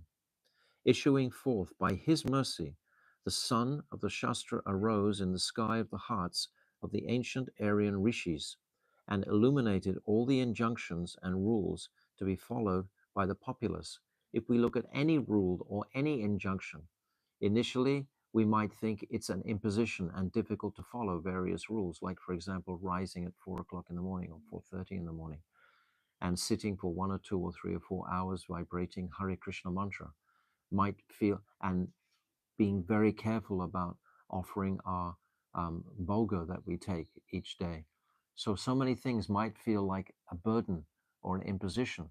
but it's a burden because of my um, animal-like uh, consciousness that I just think I can do anything I want to do because I'm so desirous of pleasure. Labda sadulavam idam bahusambhavante manusyam dam artharanya turnam yateta. This verse um, accentuating that the animals even have the uh, material pleasures. Why should we be acting in such a way as to attain these material pleasures? But if we follow the rules and regulations, you start to come to the human platform by these. And this was the mercy of the Aryan rishis. So any rule or regulation, like for example, rising in the morning, is a wonderful habit to become habituated to just seeing so many dawns in our lives. The devotees have seen hundreds and hundreds of dawns, thousands of dawns, because every morning they're up at that time. And the dawn was dropped before the Devas. When Lord Brahma, in the 12th chapter of the third canto, he's describing like the sunset, for example, was the that tantalizing manifestation to attract the demons away from having sex with Lord Brahma. The um, uh, manifestation of that beautiful woman attracted them, and that manifestation is described as the twilight. The twilight is filled with the mode of passion. When the sun goes down, the general populace start anxiously looking for some type of gross pleasure. All the nightclubs open, the bars open. Everyone's on the street looking for pleasure, looking for some sort of gross sensation. That's passion. Whereas the dawn, the sunrise, it's described in the Bhagavatam, was Lord Brahma. He drops the sunrise, dawn, in front of the Devas, and the Devas take it, it's described, and they sport with it. They sport with the dawn. The dawn is the most exhilarating time of the day. And prior to the dawn, we've spoken before, is Nishanta Lila. And this is the most, um, what can we call, uh, the most loving time between Radha and Krishna is in this Nishanta Lila, the most exquisite time of meeting and separation in the Nishanta Lila. So if the devotees are regularly awake and alive to this fact of Krishna's pastimes at this time of day, what could be a greater gift that the Aryan rishis have bestowed upon us to rise at 4:30 in the morning and make our lives clean and human again? So everything that the rishis have given us is positive and plus. There's a book of rules written by one devotee, and it's called A Beautiful Way of Life, because all the rules and regulations are a beautiful way of life. It gets perverted when some egotistical, abusive kind of temple commander starts shouting and yelling and making you feel very uncomfortable about. But that's one way to learn, but sometimes we suffer different sorts of mental abuse by the rules being imposed upon us, and we can find difficulty there and even rebel against that. But the principle of the rules and regulations are only, all of them, for our ultimate good and benefit, because the rishis, they manifested them from the compassion of their hearts, prompted by the mercy of the Lord. In the beginning of the Veda Shastra, one part of the Veda Shastra teaches pious activities directed towards the attainment of material fruits, karma. One part teaches knowledge directed towards liberation, jnana, and another part teaches devotion with love and affection for Bhagavan, bhakti. The jivas who are infatuated with Maya are found in many different conditions. Some are completely stupefied, some have a little knowledge, and some are knowledgeable in many subjects. The Shastra provides different types of instructions that are consistent with the different mentalities of the jivas. This differentiation is known as adhikar, eligibility. Absolutely beautiful paragraph. This is adhikar, and we must all appreciate that and not expect everyone to be on either our fallen level or our more evolved level. Everyone has to be respected for the levels and adhikar that they are at. And Guru will always very carefully ascertain the adhikar of each of his followers and disciples and will instruct us accordingly to our adhikar. Adhikar means kar means to do. It's from the word karma. So ka means to do. So adi means the eligibility to do. This is what the etymology of adhikar means. There are countless individual jivas, and they have innumerable varieties of adhikar, which have been divided into three broad categories according to their primary characteristics. Karma adhikar, eligibility for pious action, leading to material gain. Gyan adhikar, eligibility for knowledge leading to liberation. And Prem adhikar, eligibility for unalloyed loving service to Bhagavan. So not all are the same. The Veda Shastra specifies these three types of eligibility and establishes proper codes of behavior for those in each of the three groups. They're not all bunched together. This world is not an institution. It's an individual movement of various jivas fulfilling their different karmas. This whole earthly planet is called karma yoni. Yoni means species. It's the species of karma. The heavenly planets are Bhoga Yoni, the species of pleasure, and lower are Papa Yoni, the species of sin. The Dharma that the Vedas have thus prescribed is known as Vaidhi Dharma. So this is the rules and regulations given by the Aryan rishis. The tendency by which a person is compelled to adopt this Vaidhi Dharma is known as Vaidhi Pravritti, the proclivity to follow the religious codes of Shastra. Those who are altogether lacking in the tendency to follow the rules of Shastra are thoroughly avidya. So many. Just because we may live in a company of mostly devotees, don't think that most of the populace are they actually are opposed to the rules and regulations. We see them here in Bengal, drinking liquor. Most of the tradesmen around here, they're all drunk in Bengal because they know inherently they're not fulfilling their true dharma and there's no one leading them in a dharmic direction. Therefore, what other recourse does an ignorant man have except come to drink? And most of his friends drink. And so many of the people in Bengal, for example, where we're living here, are prone to this disease of drinking. It's tragic. They are opposed to injunctions of Shastra. I don't mean it. They are engaged in sinful activities and their lives are given over to avidya karma, sinful like drinking, for example. Actions that defy the regulations of Shastra. Such people are excluded from the jurisdiction of the Vedas and are known as mlechas, people belonging to an uncivilized non-Aryan race. And this, sadly, means most of the Western populace and also many of the populace here in Bharatvarsh. It's the depth of Kali Yuga right now. We are in the winter season of Kali Yuga, the darkest Kali Yuga ever in the 1,000 Kali Yuga cycles of one single day of Lord Brahma. But the son of Mahaprabhu is there. And if with great fortune we come in contact with that, our lives are so much relieved of all the pressures that this material society is trying to impose upon us in the form of sensual activities in all different ways. The duties of those in the three eligibility groups outlined in the Vedas have been described still more elaborately in the Samhita Shastras of the Rishis, who composed numerous Shastras that follow the tenets of the Vedas.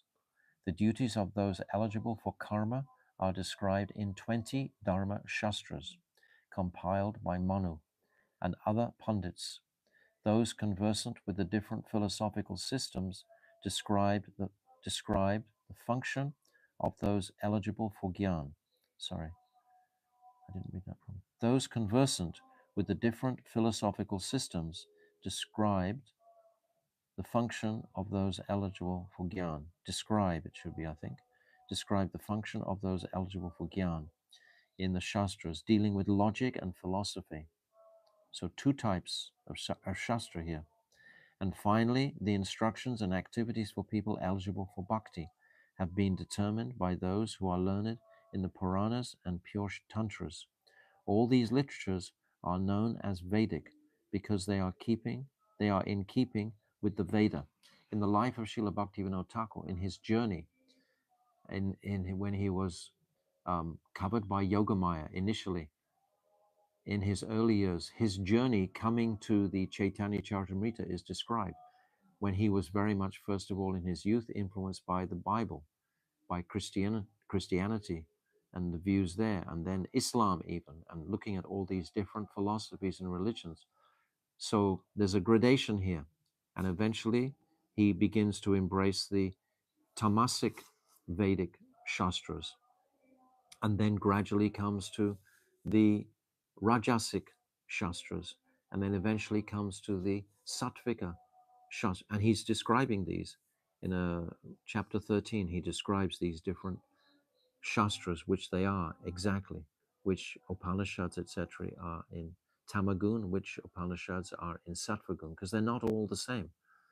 An ignorant person might think, oh, any Samhita, any Isopanishad, this is actually pure, but they're not all pure.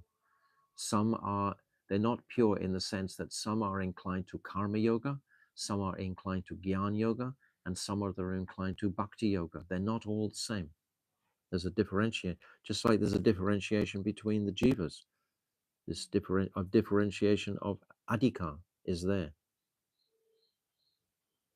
And finally, the instructions and activities for people eligible. Oh, I've read that. Modern day pseudo philosophers of these shastras, without a view to the underlying purport of all the shastras, have tried to establish the superiority of only one of its limbs. In other words, they want to advocate karma yoga, or they want to advocate Gyan yoga, and they want to separate them and say they're not connected ultimately to the ladder leading to bhakti. The Varnashram system was designed to lead us to bhakti. That's the process.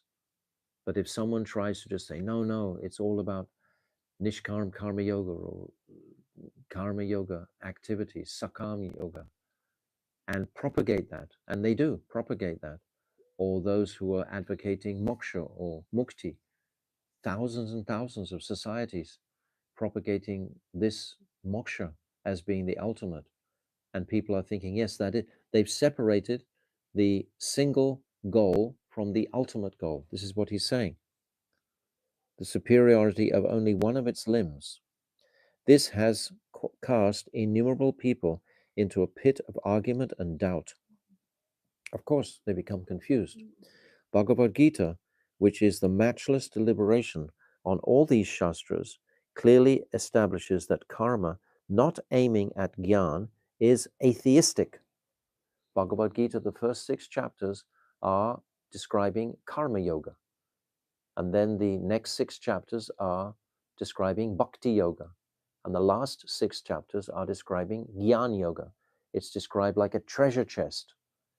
The base of the treasure chest is karma yoga, and the sides are Gyan yoga, and the treasure inside is bhakti yoga. They all constitute a single chest, a single treasure chest. They're not separate. But if you try to separate and say, no, this is the school of karma only, people will become confused. They'll think, yes, that's the ultimate reality. That's it. Work very hard, like the various mottos we have, I've seen in Delhi. Work hard and fulfill your karma.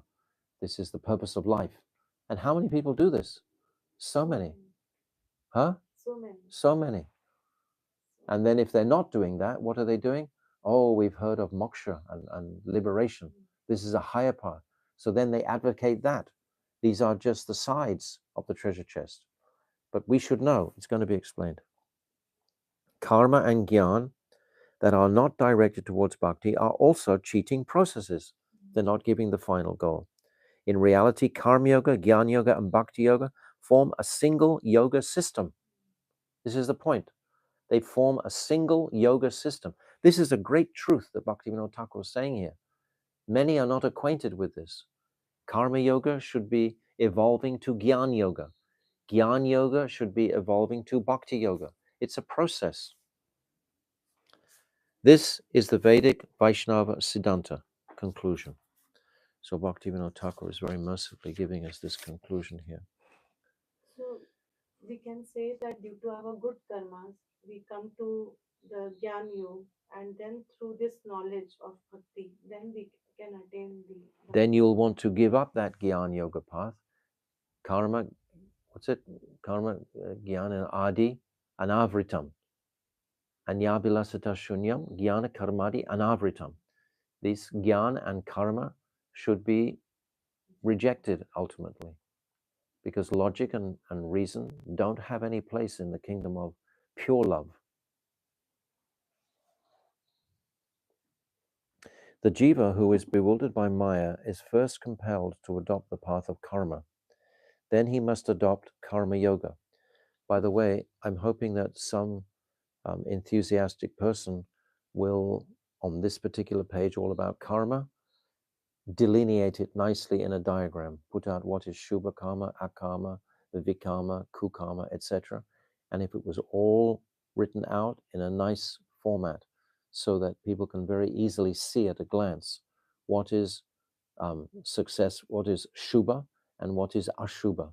It'll be described, but just be thinking as we're reading how to place it in a diagram form, because it's quite technical and it would be helpful to have it in a diagram form. I don't have a diagram of this yet. The jivas who are bewildered by Maya, the jiva who is bewildered by Maya is first compelled to adopt the path of karma. Then he must adopt karma yoga. There's a difference between karma and karma yoga, followed by Gyan yoga, and finally Bhakti yoga. However, if he is not shown that all these are but different steps on the one staircase, the conditioned soul cannot ascend to the temple of Bhakti. It's natural that you will begin in karma yoga, trying to facilitate the pleasures of your material body.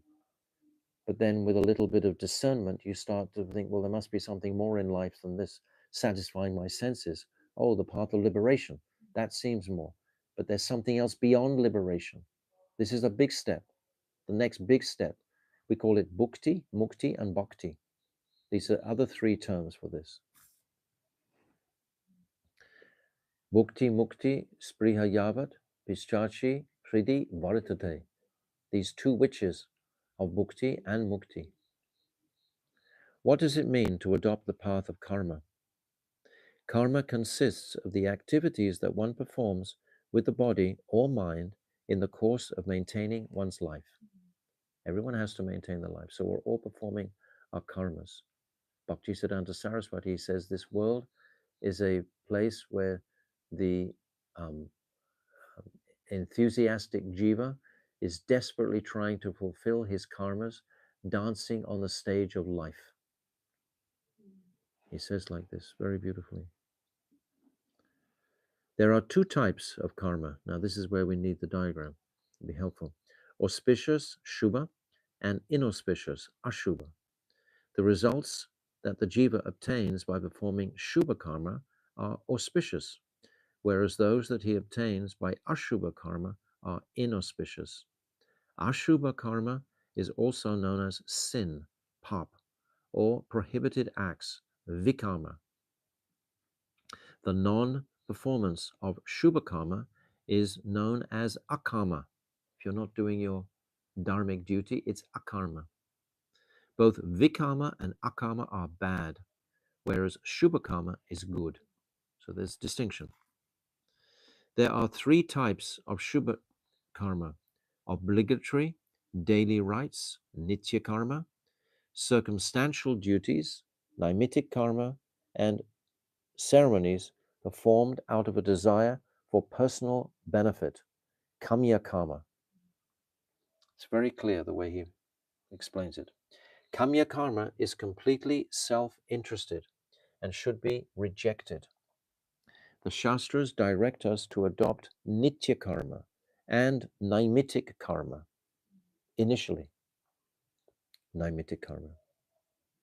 The Shastras have considered what is fit to be taken up and what is fit to be abandoned. The Shastras are our dearmost friends.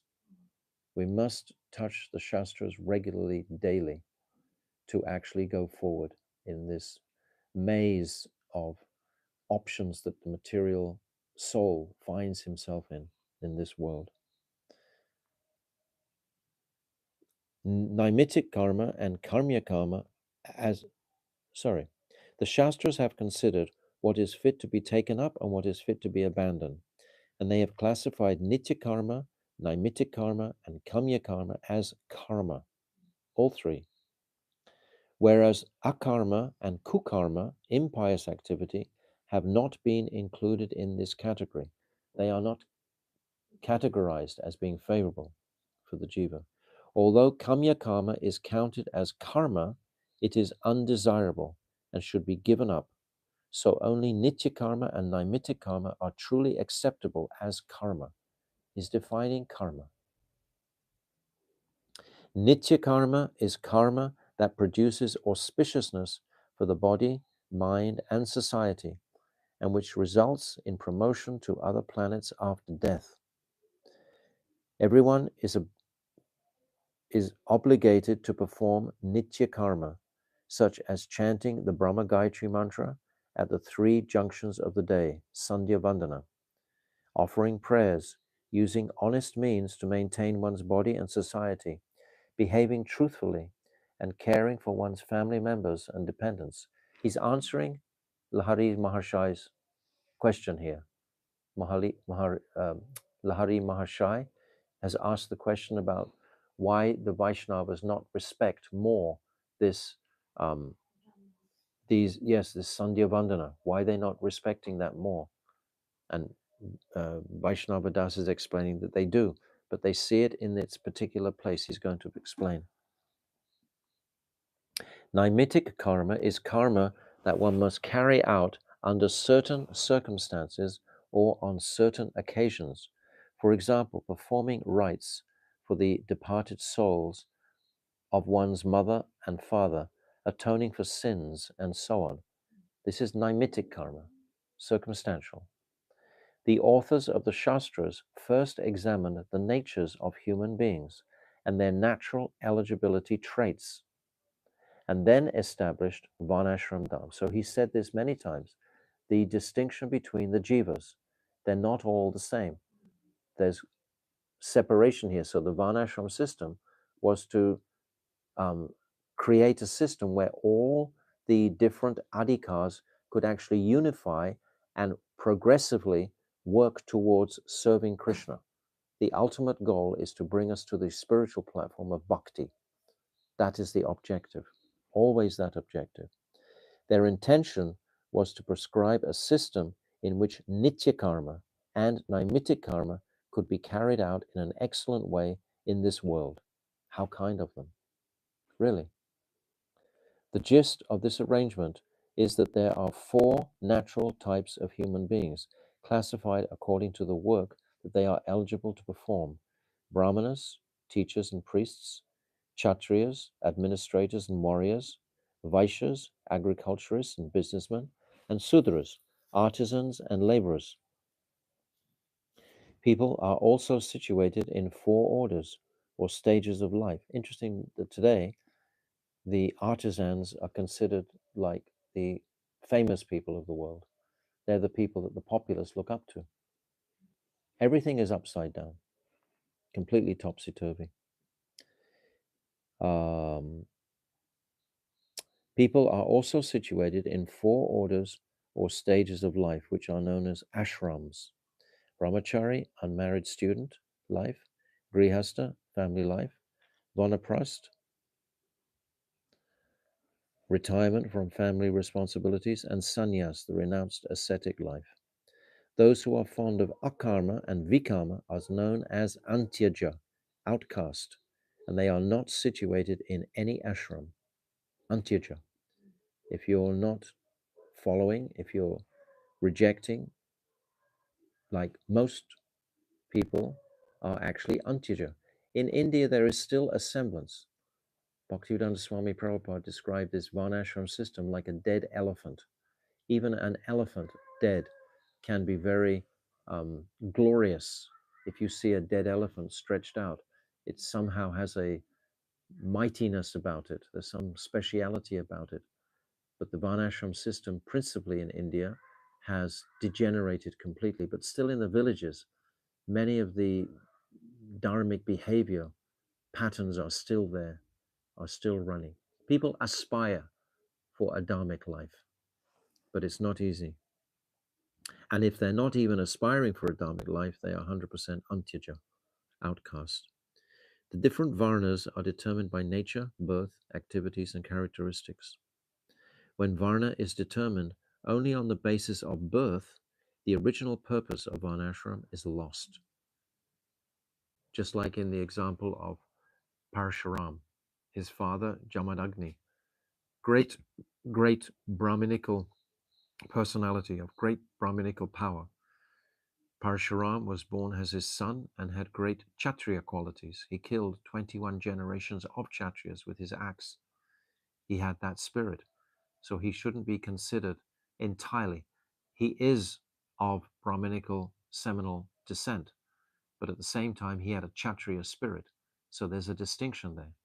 But if the Varnashram doesn't accommodate the different natures in people, then it's no longer functioning for its full purpose.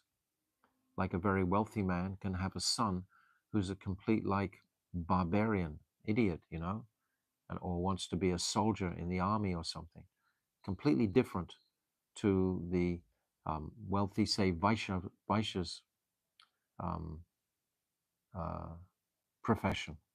So it can't be based on birth, not at all. Bhaktivinoda Thakur is saying this very clearly here. Ashram is determined by the various stages of life, depending on whether one is married or unmarried, or has renounced the association of the opposite sex. Married life is known as the Grihastha ashram, and unmarried life is known as the Brahmachari ashram. Disassociation from spouse and family is characteristic of the Vanaprastha and Sannyas ashrams. Sannyas is the highest of all the ashrams, and the Brahmanas are the highest of all the Varnas. This conclusion is established in the crest jewel of all Shastras, Srimad Bhagavatam 11, 17, 15 to 21.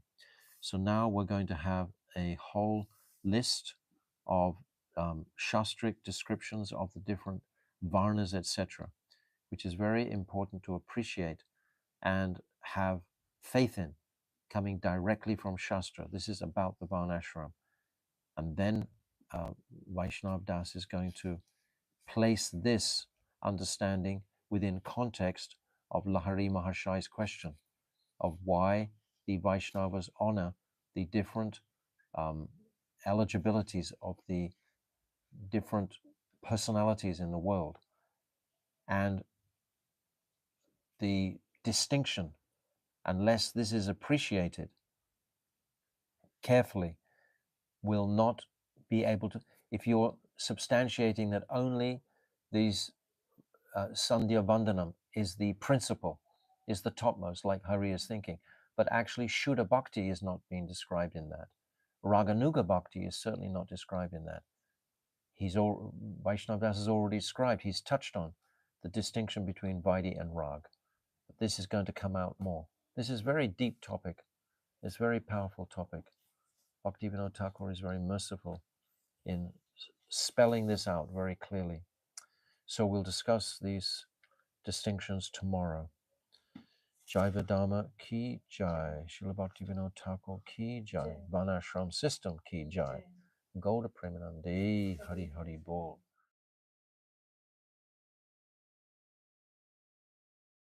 Now we're up to page 42, and now Vaishnava Das is going to give the Shastric Praman for what he's been describing. What was he describing last time? Was the variegated nature of the jivas. And this Varnashram system has been designed to accommodate all the different types of jivas, the Brahmins, Kshatriyas, Vaishyas, and Sudras, and the sannyasis, vanapras, grihastas, and brahmacharis, the different individual natures. And if we don't fall in one of those natures, then we are considered antyaja. The antyaja are those souls who don't want to follow the rules and regulations. They don't know them, and neither do they want to follow them. So this is a very dangerous condition, because the rishis is described, out of their compassion, inspired by Krishna directly, manifested all of these um, regulations to support the jiva's journey in this world. All these rules and regulations are nothing but support for the sincere sadhak. If we have objection to the various rules and regulations, we should look closely at what is the um, purpose of that regulation. Why should I be opposed to it? And we can find some failing within ourselves, because all of the rules and regulations have profound um, wisdom behind them. Just like, for example, in Chaturmasya, in the first month, what is it? We take no leafy vegetables. Why? Because the leafy vegetables are manifesting at the times of the rain, and it's at the beginning of the monsoon season. So those jivas that fall with the rain, they can get caught with the various leafy green growths. So when you're eating those vegetables, then it's a good chance that you can be consuming jivas. This is why they all have purpose. All the rules and regulations has complete purpose to it, and especially in Hari Bhakti Vilas by Gopal Bhatta and Sanatana Goswami, or Sanatana Goswami and Gopal Bhatta.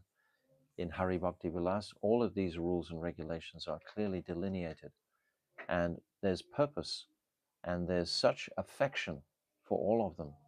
There's so much mercy to be gained by carefully adhering to them. But still, this is the path of Vaidhi Bhakti, when we're very cautious about. By the time we reach the um, uh, direct path of Raganuga Bhakti, then we have already been impressed by these jewels. So these rules and regulations. So they become a part of our being. We just never do. We never transgress these rules for any reason. We're not making an effort to follow them. It's just we understand this is keeping me human. This is keeping me clean. These are supportive.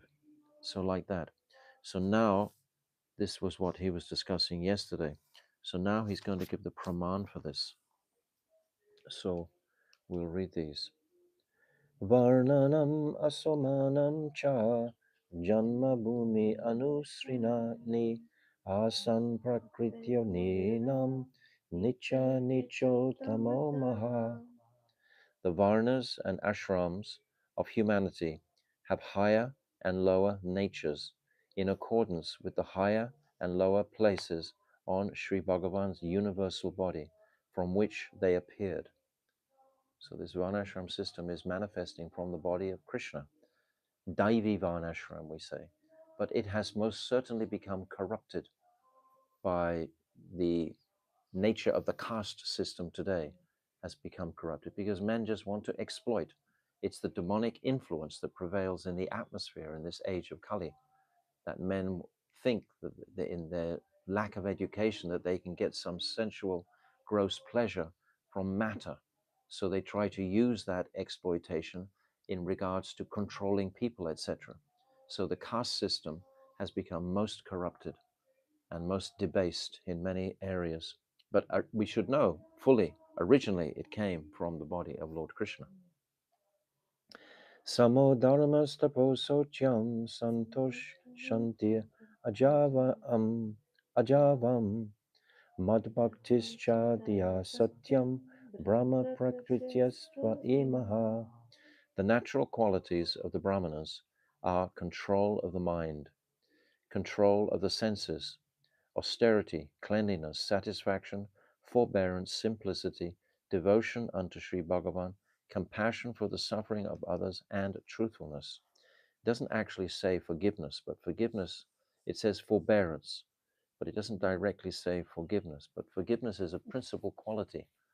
And we see in the example of Jamadagni again, in the ninth canto, the father of Parshuram, he was ready to forgive the Kshatriyas who stole his Kamandenu cow.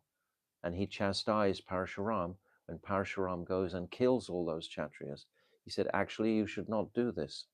Actually, the dharma of the Brahmanas is forgiveness. This is greater than any other quality. This forgiveness is a principal quality of the Brahmanas, is forgiveness. So the devotees also should imbibe this quality, should seek to forgive those who we feel are perhaps personally even attacking us. We should attempt, like Haridas Thakur. He was just immersed when he was being beaten, and he was forgiving them, those Muslim wretches who were beating his body. So we can take that example.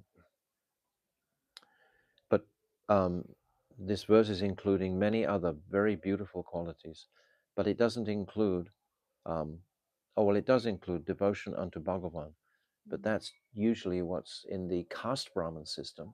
That's not what's prominent these days because of the covering of Maya in Kali Yuga. Tejo balam driti soryam titiksho daryayam udama Stayam Brahmanyam Aishwaryam Chatra Prakritaya Striyama. The natural qualities of the Kshatriyas are prowess, bodily strength, fortitude, heroism, tolerance, generosity, great perseverance, steadiness, devotion to the Brahmanas, and sovereignty. So this is like the warrior class, so to speak, the protectors of the populace. This is why these um, originally, Kshatriya Dham is very much described in the Bhagavatam, and especially in the Mahabharata. This Kshatriya Dham is described sometimes as very fierce because they embody very strict rules and regulations in that Dharma, in that Kshatriya place. And those real Brahmanas and these real Kshatriyas, they are embodied with that Dharma of these principles. It's part of their whole nature. Like Arjun was a Kshatriya, but he was trying to act like a Brahmana. He was trying to do paradharma. It's described in the 18th chapter, right? This paradharma is someone else's dharma, not doing his own swadharma. Krishna is instructing you should do your swadharma. Don't try and do someone else's dharma. You are born to fight. This is your dharma. Don't try to do something else. So this dharma is very much embedded in the individuals. And don't become confused if we're born outside of this Varnashram system. 1 minute thinking, oh, I'm a Brahmana, next minute thinking, oh, I'm a Kshatriya, next minute thinking I'm a Vaishya or Sudra, etc. Don't try and put yourself into one of these um, uh, castes, these orders. Just do your service to Krishna in a spontaneous way and don't try and box yourself in by some definition of what you imagine yourself to be. If you're born in a Brahmin family, then you can feel Brahminical as a Vaishnava, as a devotee. But if you're not born in a Brahmin family or a Kshatriya family or a Vaishya family or a Sudra family, then you just accept that you don't have a particular Varna and just you can perform all the activities actually. I can remember when I was in looking after a temple in Australia, one day I'd be putting in fence posts like a Sudra in the fields. Next one I would be doing classes. Next one I would be managing. Next one I'd be making money. I'd be doing all of these things. So it can become, well, who am I? What am I? Am I a Vaishya or a Shudra or a Brahmana or a Kshatriya? What am I? So it's confusing to try to put ourselves, if we're not specifically born in that particular varna or ashrama, then just settle for devotion to Krishna as a pure bhakta, as a sadhak. Astikyam damanischacha adambo brahma sevanam otustir ataparvachya vaishya prakritaya strima. The natural qualities of the Vaishnavas are theism, dedication to charity, freedom from pride, service to the Brahmanas, and an insatiable desire to accumulate wealth. When you see the shopkeepers in Vrindavan, you might think, oh, yes, he's a Vaishya. I mean, their insatiable desire to accumulate wealth is very apparent. They'll stay up all hours in the heat or the cold to make a few extra dollars, etc. But a Vaishya, these are the principal qualities. So, sannyasi Vaishnava Das is giving the praman for what he said previously. This is the purpose of these verses here. Shushrushanam dvijagdavam devanam chapa amyaya tatra labdena santosha sudra prakriteastvima. The natural qualities of the Sudras are sincere service to the Devas, Brahmins, and cows, and being satisfied with whatever wealth is obtained by such service. So, in these gradations, it would appear that the Sudra is really in a good position for rendering pure devotional service, having that mentality. It's like the service mood of Govinda Das, the servant of Mahaprabhu, is incredible. I mean, his Brijbasi identity is that it's called a Cheta Saka, C-E-T, Cheta Saka. And he follows behind Krishna all the time in Dasya, in a mood of Dasya Ras. And he's carrying Krishna's bugle, he's carrying sometimes Krishna's flute, his stick, his rope for binding the cows. He never leaves Krishna like a shadow. He's always there, completely dedicated sevak. This is, and in his form as Govinda, he comes and he performs these same totally dedicated services to Mahaprabhu. So he has a sort of an attitude of being like a Sudra, but he's not a Sudra, he's a Vaishnava. This is the point that Sarvabhauma Bhattacharya mentions about his identity.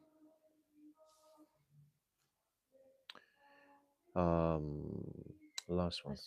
Asocham antyam streyam naistikyam sukha vigraha karma krodas chataryascha sabhavo nityavasinamam.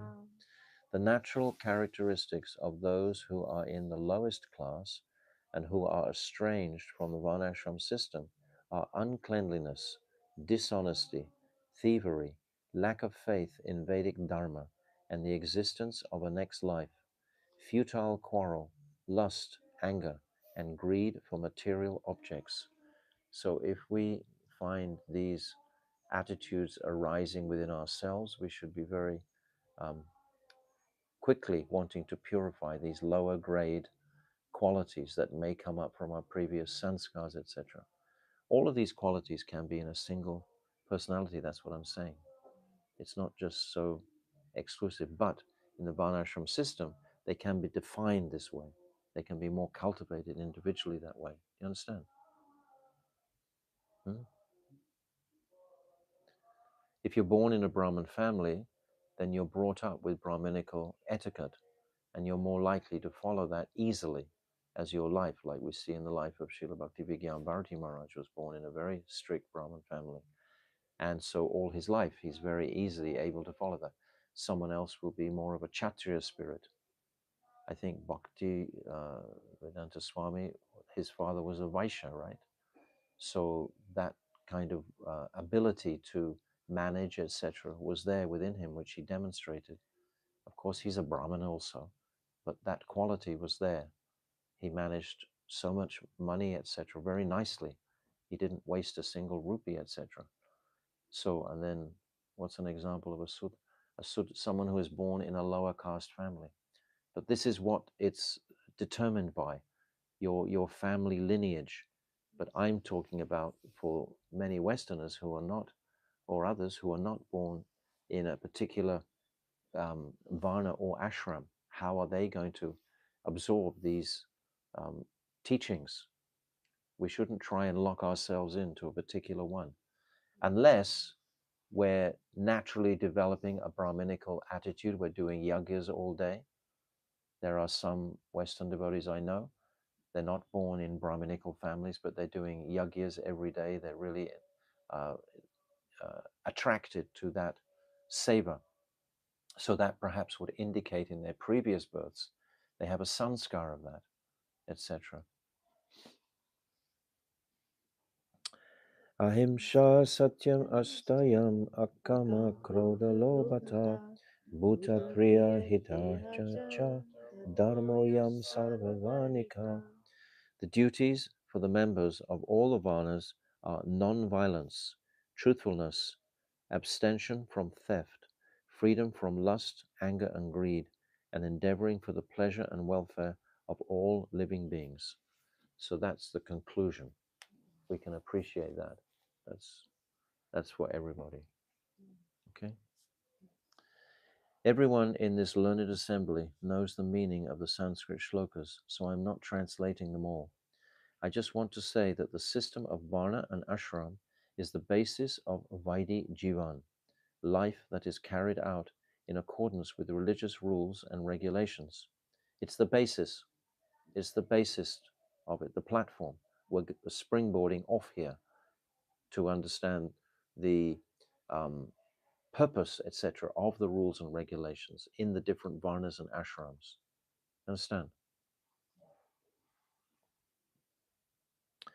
I just want to say that the system of Varna and Ashram is the basis of Vaidhi Jivan, life that is carried out in accordance with religious rules and regulations. The prominence of impiety in a country is measured by the extent to which the Varnashram system is absent there. Very interesting. The Varnashram system is absent, then you see generally the country is completely impious. That means they kill lots of animals, especially cows, which is most of the countries in the Western world. The Varnashram system has never been implemented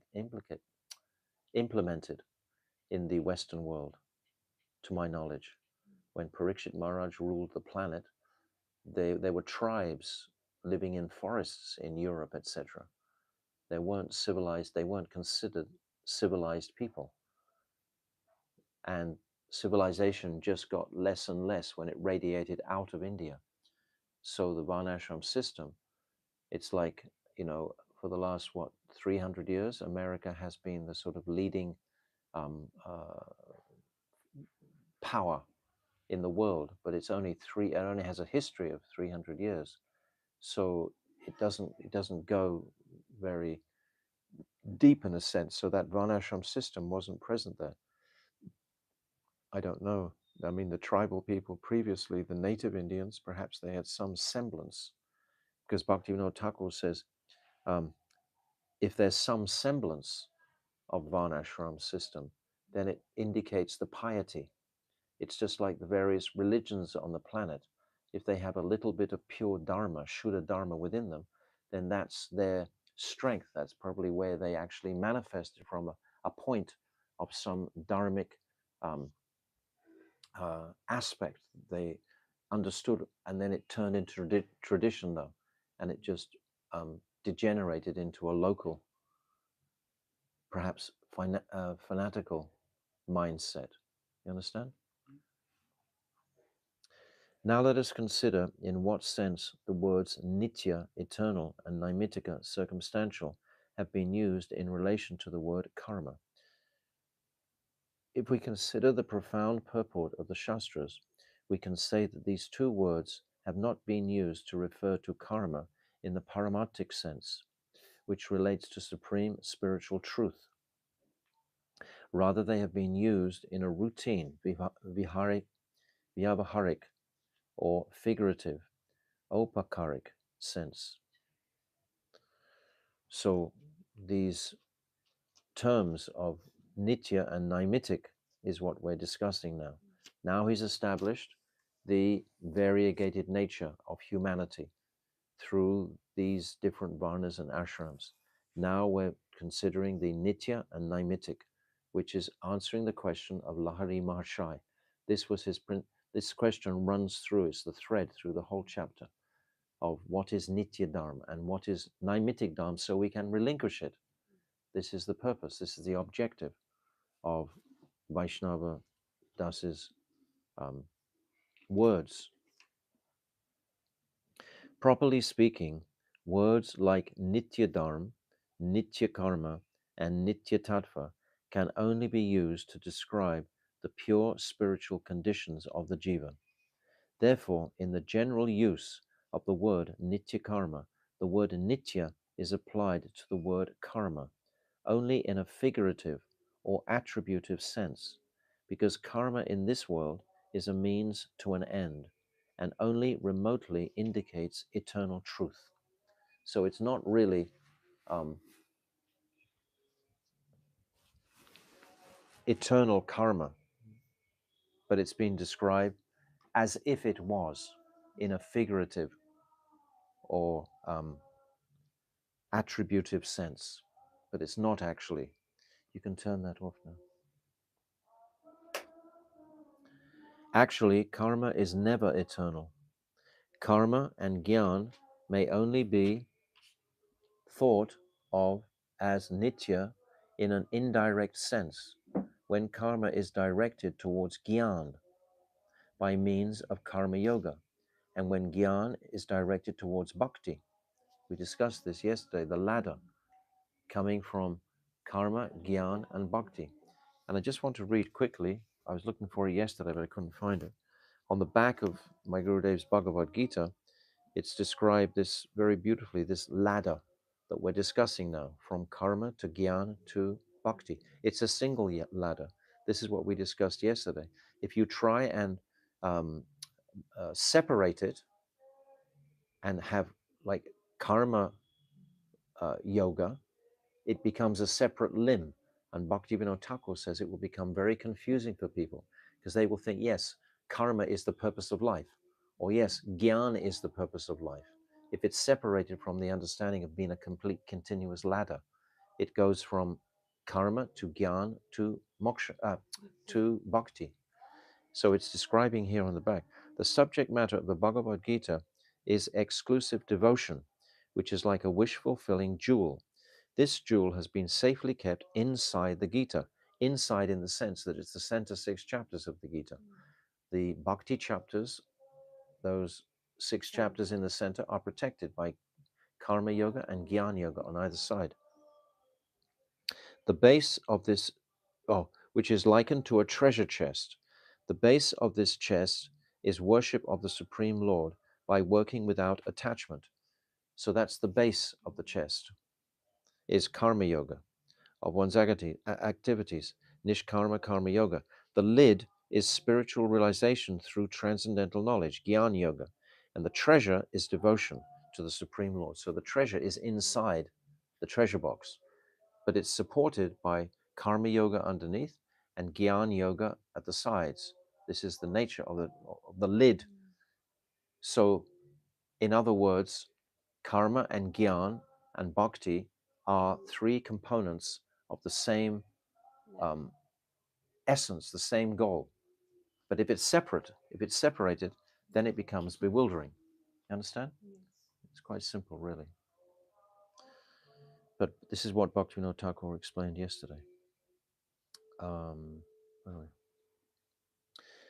So now, coming back to his question, the Brahmanas chanting of the Brahma Gayatri mantra or Sandhya Vandana is sometimes described as Nitya karma, but we've already just established that karma and Nitya don't really go together because it's a figurative sense, but it doesn't really go together. You can't really have Nitya karma. This is valid in the sense that practices that are remotely directed towards bhakti through physical activities may be termed nitya.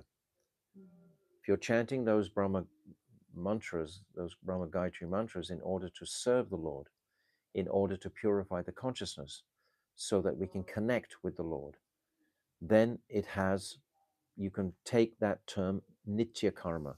But if it's done for any other reason, then that is not nitya, it's naimitic.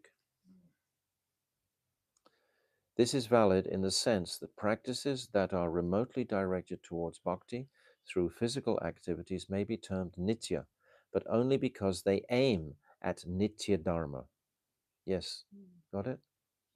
In reality, They are not nitya. The usage is known as a figurative expression, upachara. Okay? We have to think about these things over time. We hear them now and we begin to meditate on them, but they have relevance in our practice of bhakti to understand these points. So we can say that if you are having some desire in doing those mantras, then it will become namitic dharma actually. Yes, if you And have material desire, desires, yes, it's always the distinction between nitya and naimitic, namitic. material and spiritual. This is what the whole thing is about. What is eternal and what is temporary. This is what Sambandha, Gyan, is only about. What is matter and what is spirit. And there's all different ways to understand this and view it because it runs throughout. This is our continuous error that we're mistaking something that is material for something that is spiritual. Or we're mistaking something that is spiritual and thinking, oh, that's just material.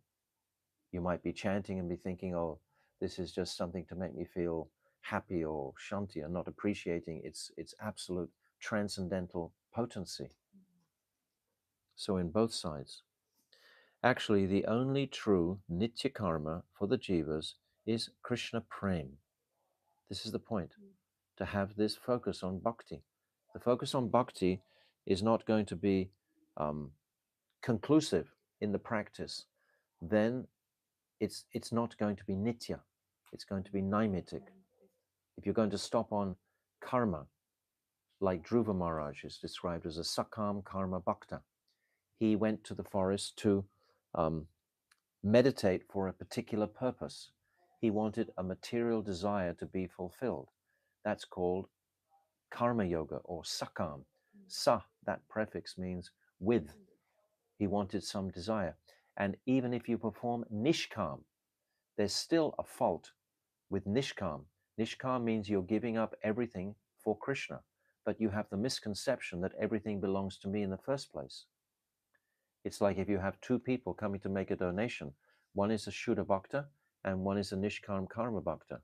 And the Shuddha Bhakta, they both give $100 in the donation box.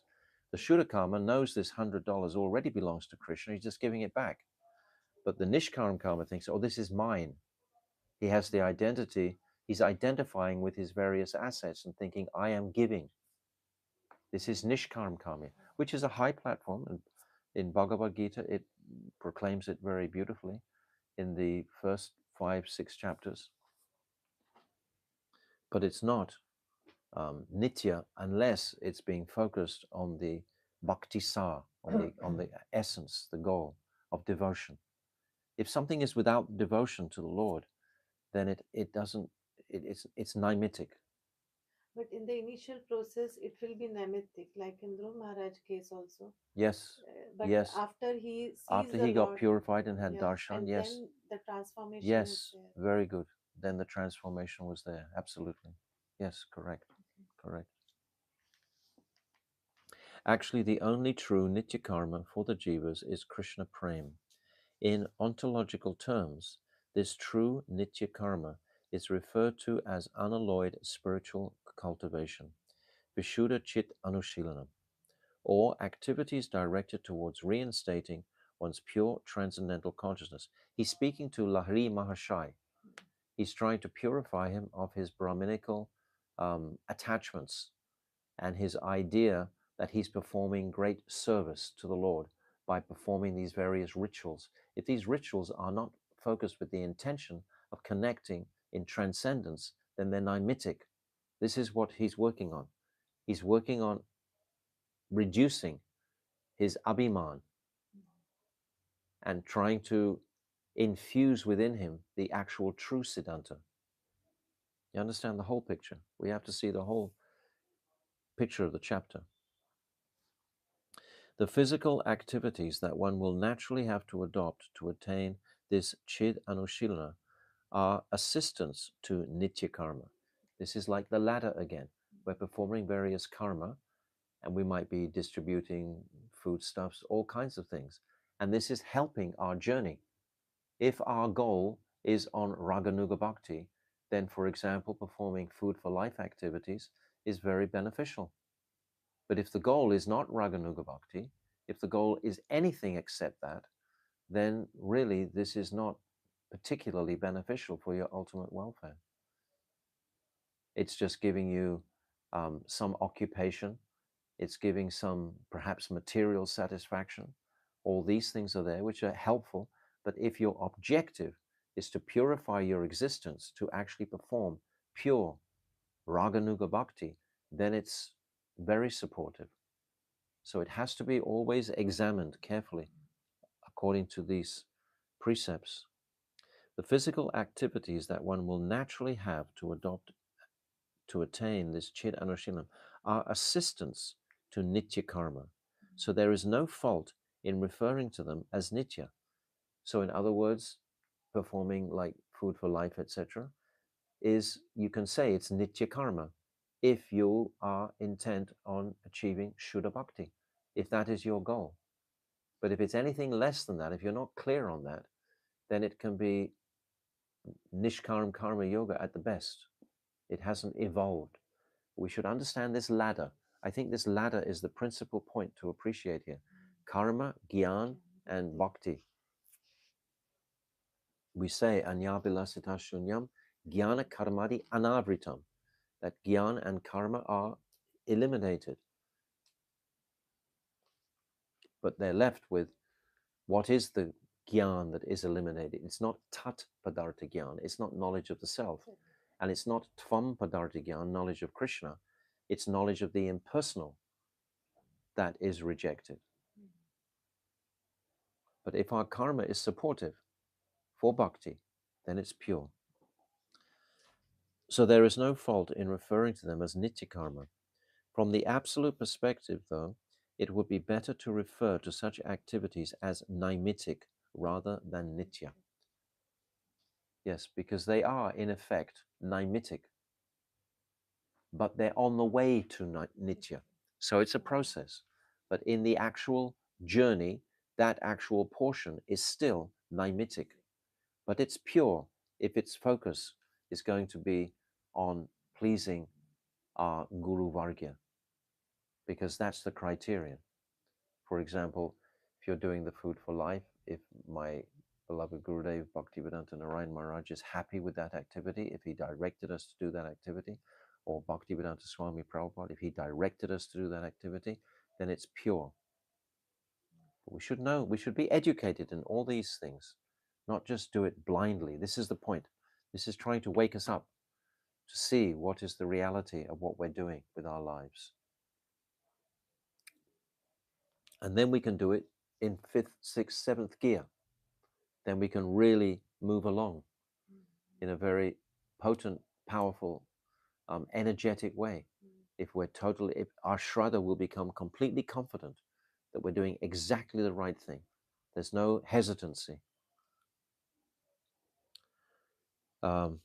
It would be better to refer to such activities as naimitic rather than nitya. He's saying to Lahiri Mahashai, your activities of this Sandhya Vandanam are actually naimitic because they're not focused. You don't even know what Shuddha Bhakti is yet. Lahiri Mahashai doesn't really realize what that is yet. He hasn't been educated yet. The divisions of karma into nitya and naimitic are only from a relative viewpoint and not from the absolute spiritual perspective. From the absolute spiritual perspective, nitya is nitya. It means when there's nothing else engaging except direct bringing pleasure to Krishna.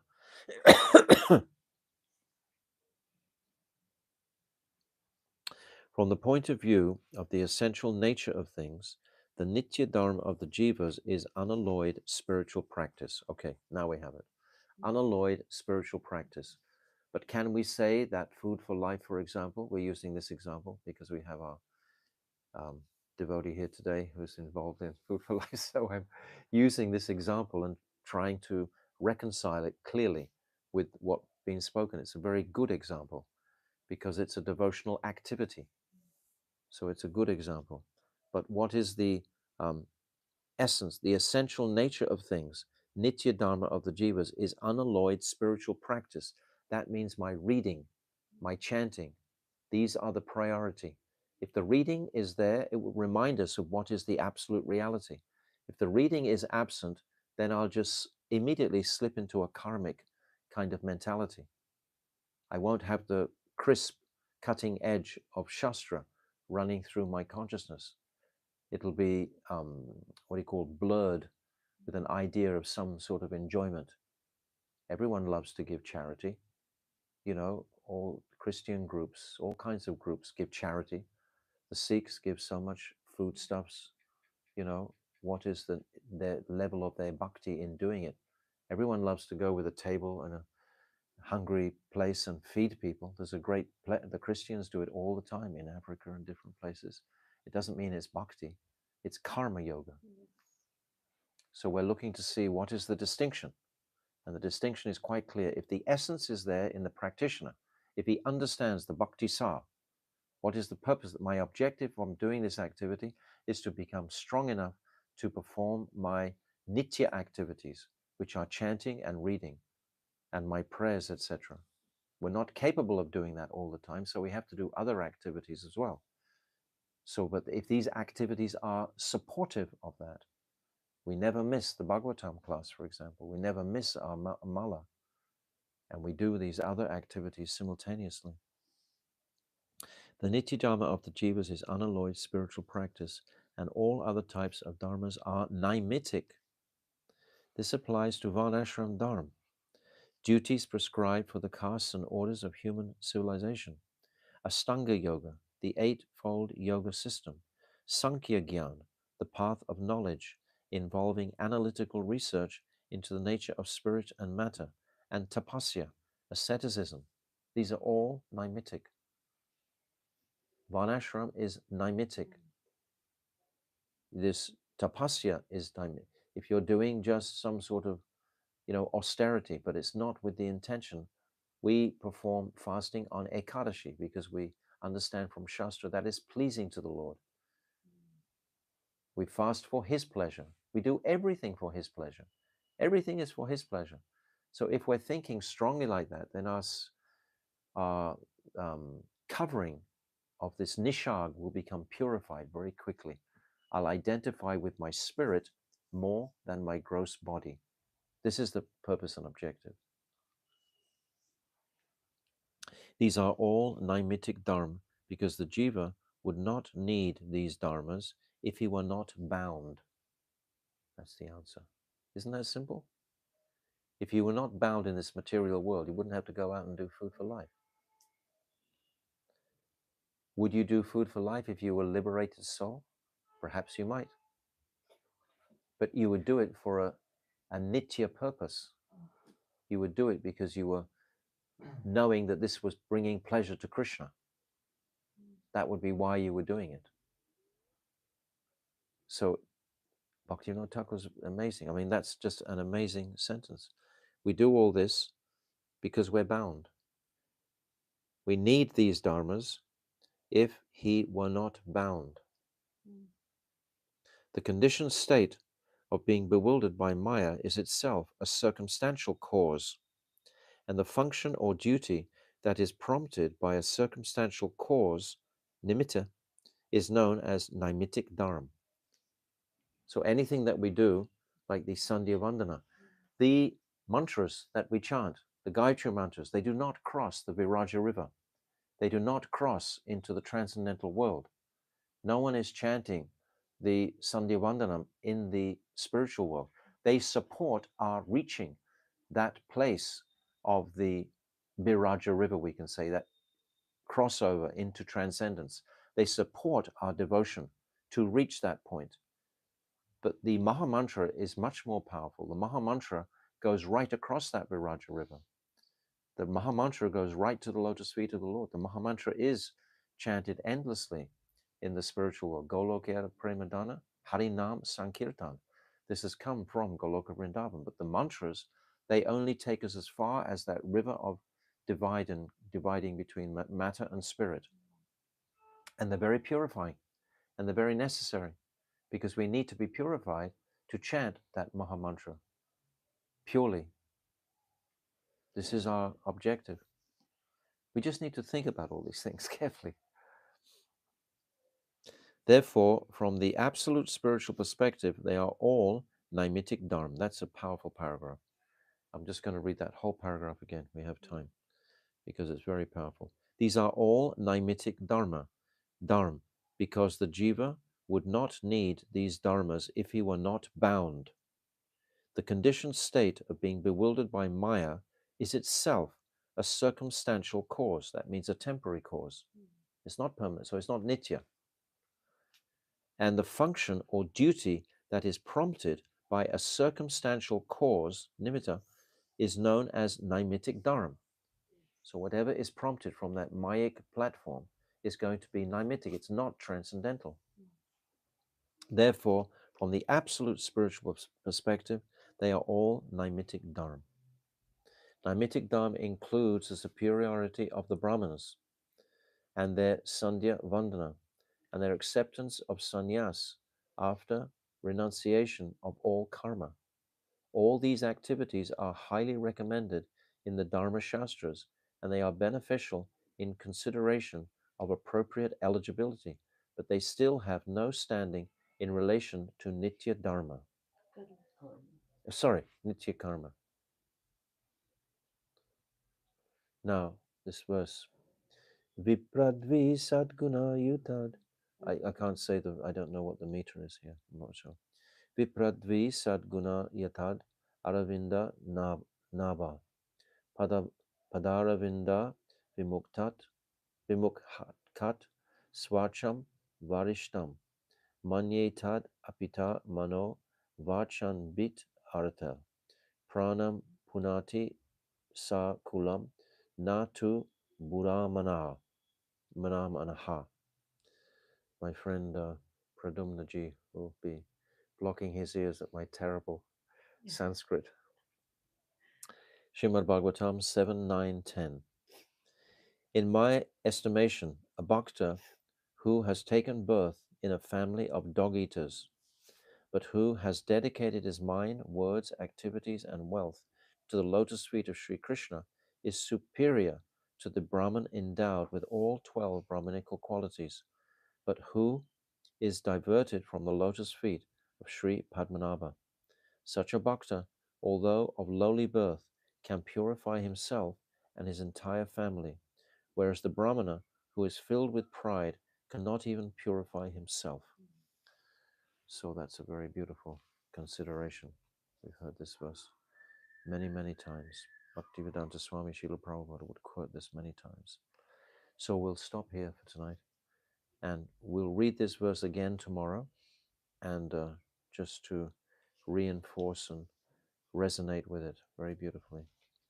So this is quite a thick section of the, or dense, we can say, teaching, but it's simply presented if we just simply focus on these distinctions and appreciate that the essence, bhakti sa means essence, so the essence is Shuddha Bhakti. This is the only essence that Bhakti Vinod Thakur is prioritizing all the time, all the time. This is Siddhantic. This is the absolute reality. So Jai Vedama ki Jai. Srila Bhakti Vinod Thakur ki Jai. Ananta Koda Vaishnava Vrinda ki Jai. Gaur Premanande. Hari Hari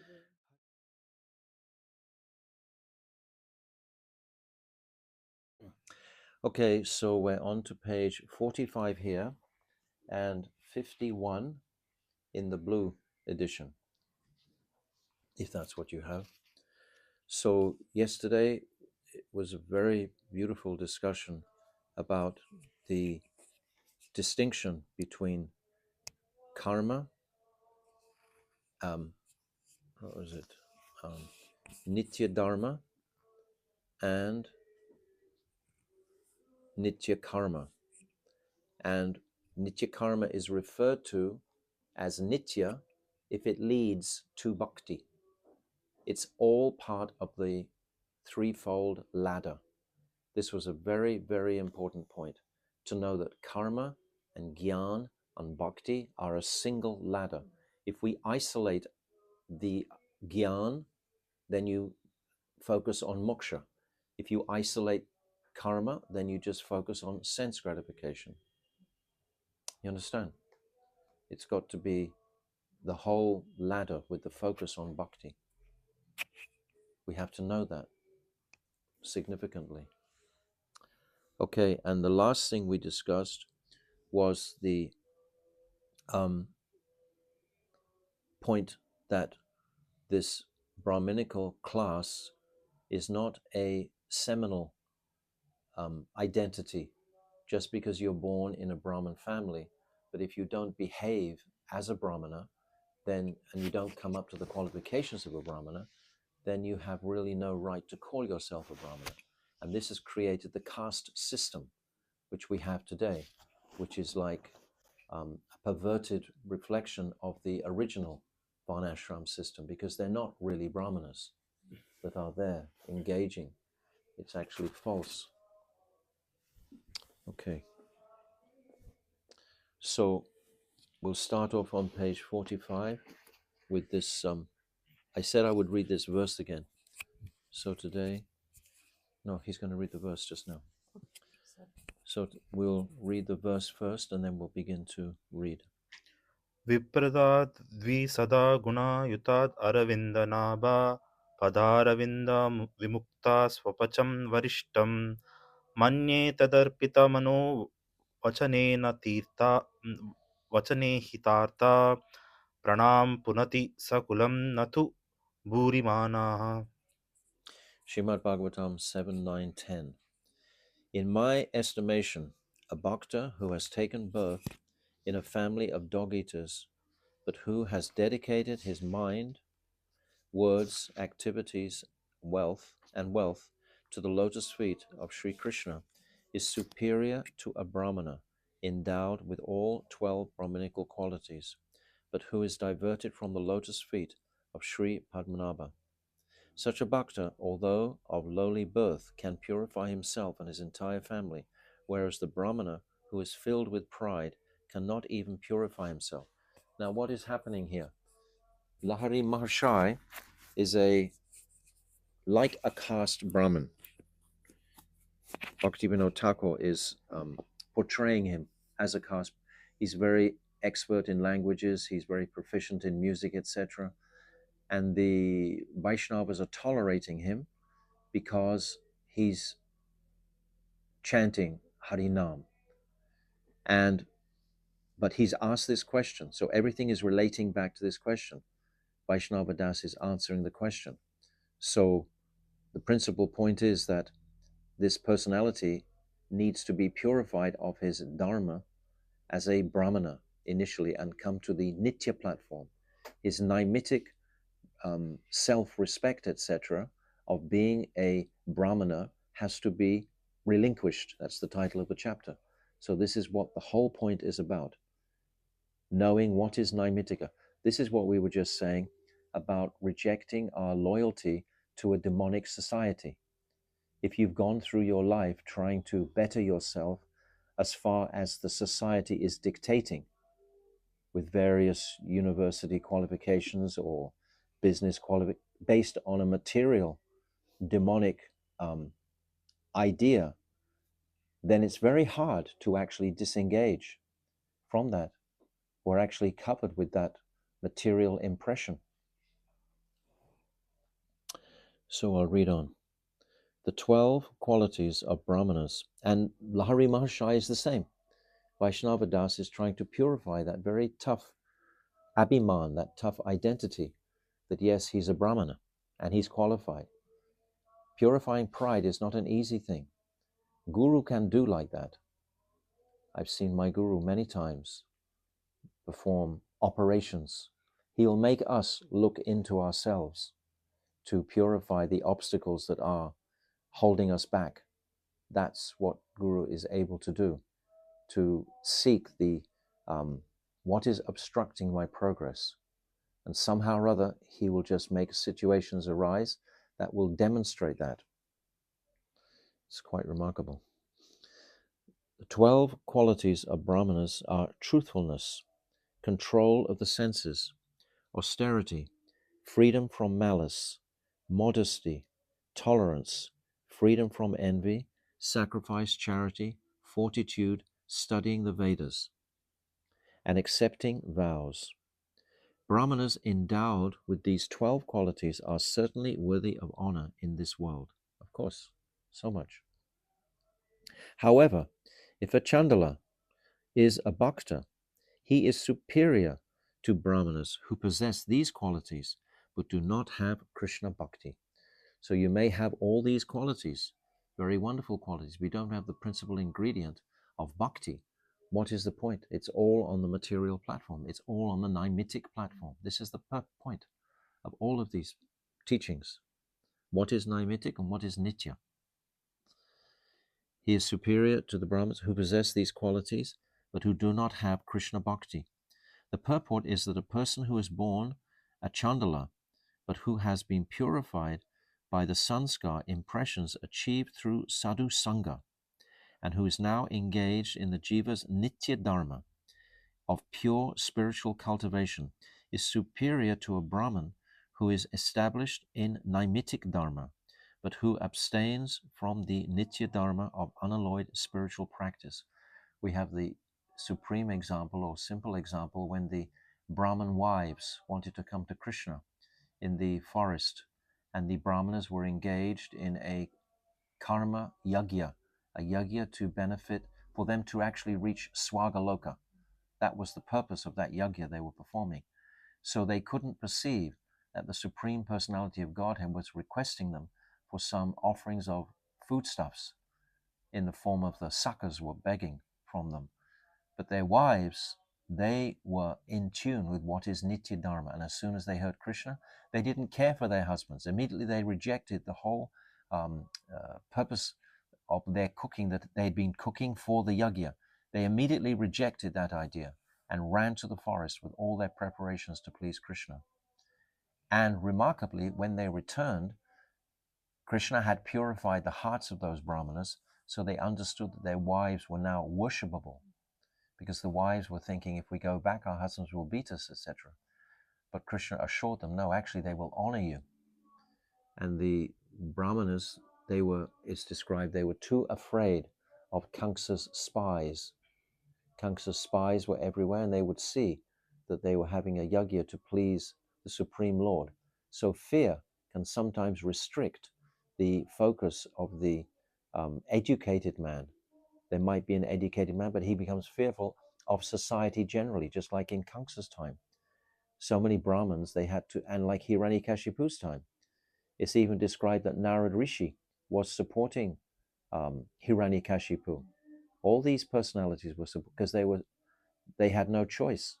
It's described that Varundev, the ocean, he put up as many jewels on the shores as Hiranyakashipu ordered, and the constellations in the skies were arranged by Hiranyakashipu, and he was, except for Brahma and Shiva, these two were not influenced, but everyone else had to come under that sway.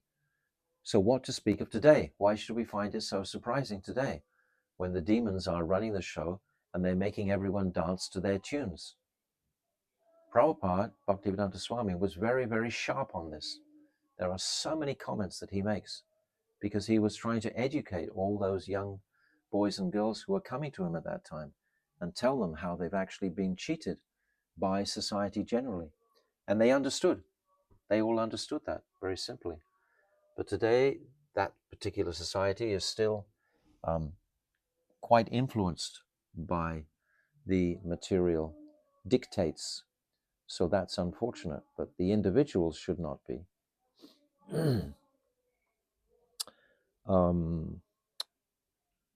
But who abstains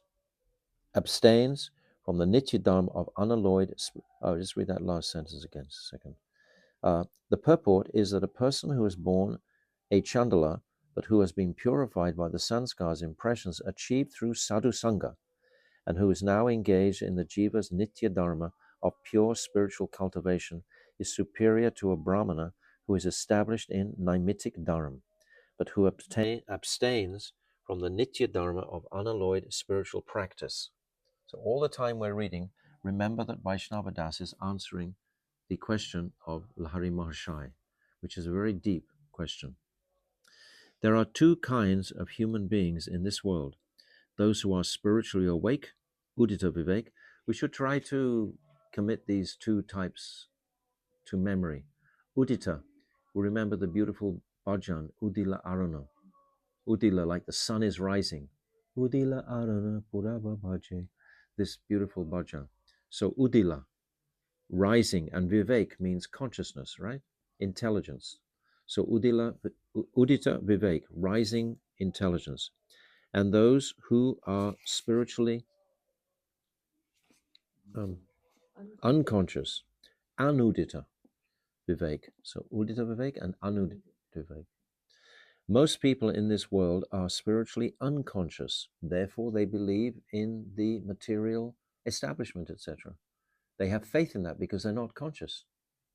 They can't appreciate what is transcendence.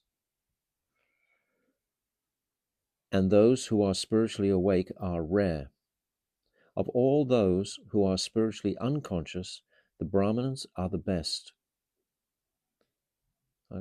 Of all those who are spiritually unconscious, the Brahmins are the best, and the Brahmins' Nitya Karma, such as Sandhya Vandana, is the best of all the duties that are prescribed for the different Varnas. So you got that. They are unconscious. They are Anudita Vivek. This is the Brahmanas. Of all those who are spiritually unconscious, the Brahmanas are the best. The Brahmanas are the best of those who are unconscious because they haven't focused on the Nitya Dharma or Nitya Prem. Another name for those who are spiritually awake is Vaishnava. Their behavior will necessarily be different from the behavior of those who are spiritually unconscious. Even so, the behavior of the Vaishnavas is not opposed to the aim of the Smriti rules, which are established in order to regulate people who are spiritually unconscious. So there's rules for the spiritually unconscious, but the conscious, the Udita Vivek, they still follow those same rules of Vidhi. That there's not a problem with that following. These rules are made for the unconscious, but the conscious people will still follow those rules because they're purifying, because they're in our best interest. Like to take liquor, for example, except during a particular type of ceremony, etc. There's a place for that. But the conscious, they have no desire for that at all. You understand? The ultimate aim of all the Shastras is one, and that is to fulfill the spiritual yayatma suprasidati, that satisfaction of the soul serving the Supreme. That is the spiritual, that is the ultimate for the jiva, to understand who is the Supreme and to wake up his dormant service to the Supreme. That's simply the ultimate. That's all. That's all it is. Those who are spiritually unconscious are obliged to remain confined to a particular portion of the stark and rudimentary injunctions of Shastra. Yes, they just stay contained within the prohibitions. They can't move out.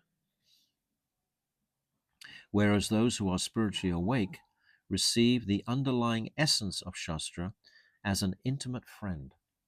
Shastra is our intimate friend. We always take shelter and refuge in Shastra. If ever you're feeling a little bit bewildered or disturbed by anything, you can just pick up a Bhagavad Gita, say a prayer, and open it at any page and it'll speak to you.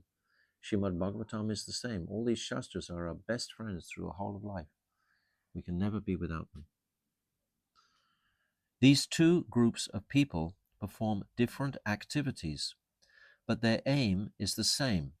What is their aim? Their aim is the same. But their aim, what is that aim? That aim is Anand. They want to be happy. They want to be blissful. That's the goal. Everyone wants to be happy. And some people are trying to be happy materially and being frustrated, and some people are trying to be happy spiritually and getting satisfaction from that. Ineligible people may think that the behavior of those who are spiritually awake is opposed to the behavior of people in general. This was Lahari Mahashai's question. Why are the Vaishnavas averse to Sandhya Vandana? That's what his question was. So it's saying here, they're opposed to the behavior of people, but they're not. But in reality, the fundamental aim of these different patterns of behavior is the same. It's the same. From the point of view of those who are spiritually awake, people in general are eligible for instructions regarding Naimitic Dharma. I'll read that again. From the point of view of those who are spiritually awake, people in general are eligible for instructions regarding Naimitic Dharma. However, Naimitic Dharma is in essence incomplete, asampurna, adulterated, mishra, impermanent, achirishti. How do you say that? Achastai. And fit to be rejected. Hai. Naimitic Dharma is not direct spiritual practice. Rather, it consists of temporary, material activities that are taken up to attain pure spiritual practice. It's the path. It's not the goal. It's the journey to there. Madam, from the point of view of those who are spiritually awake, people in general. So does this mean those who are not awake?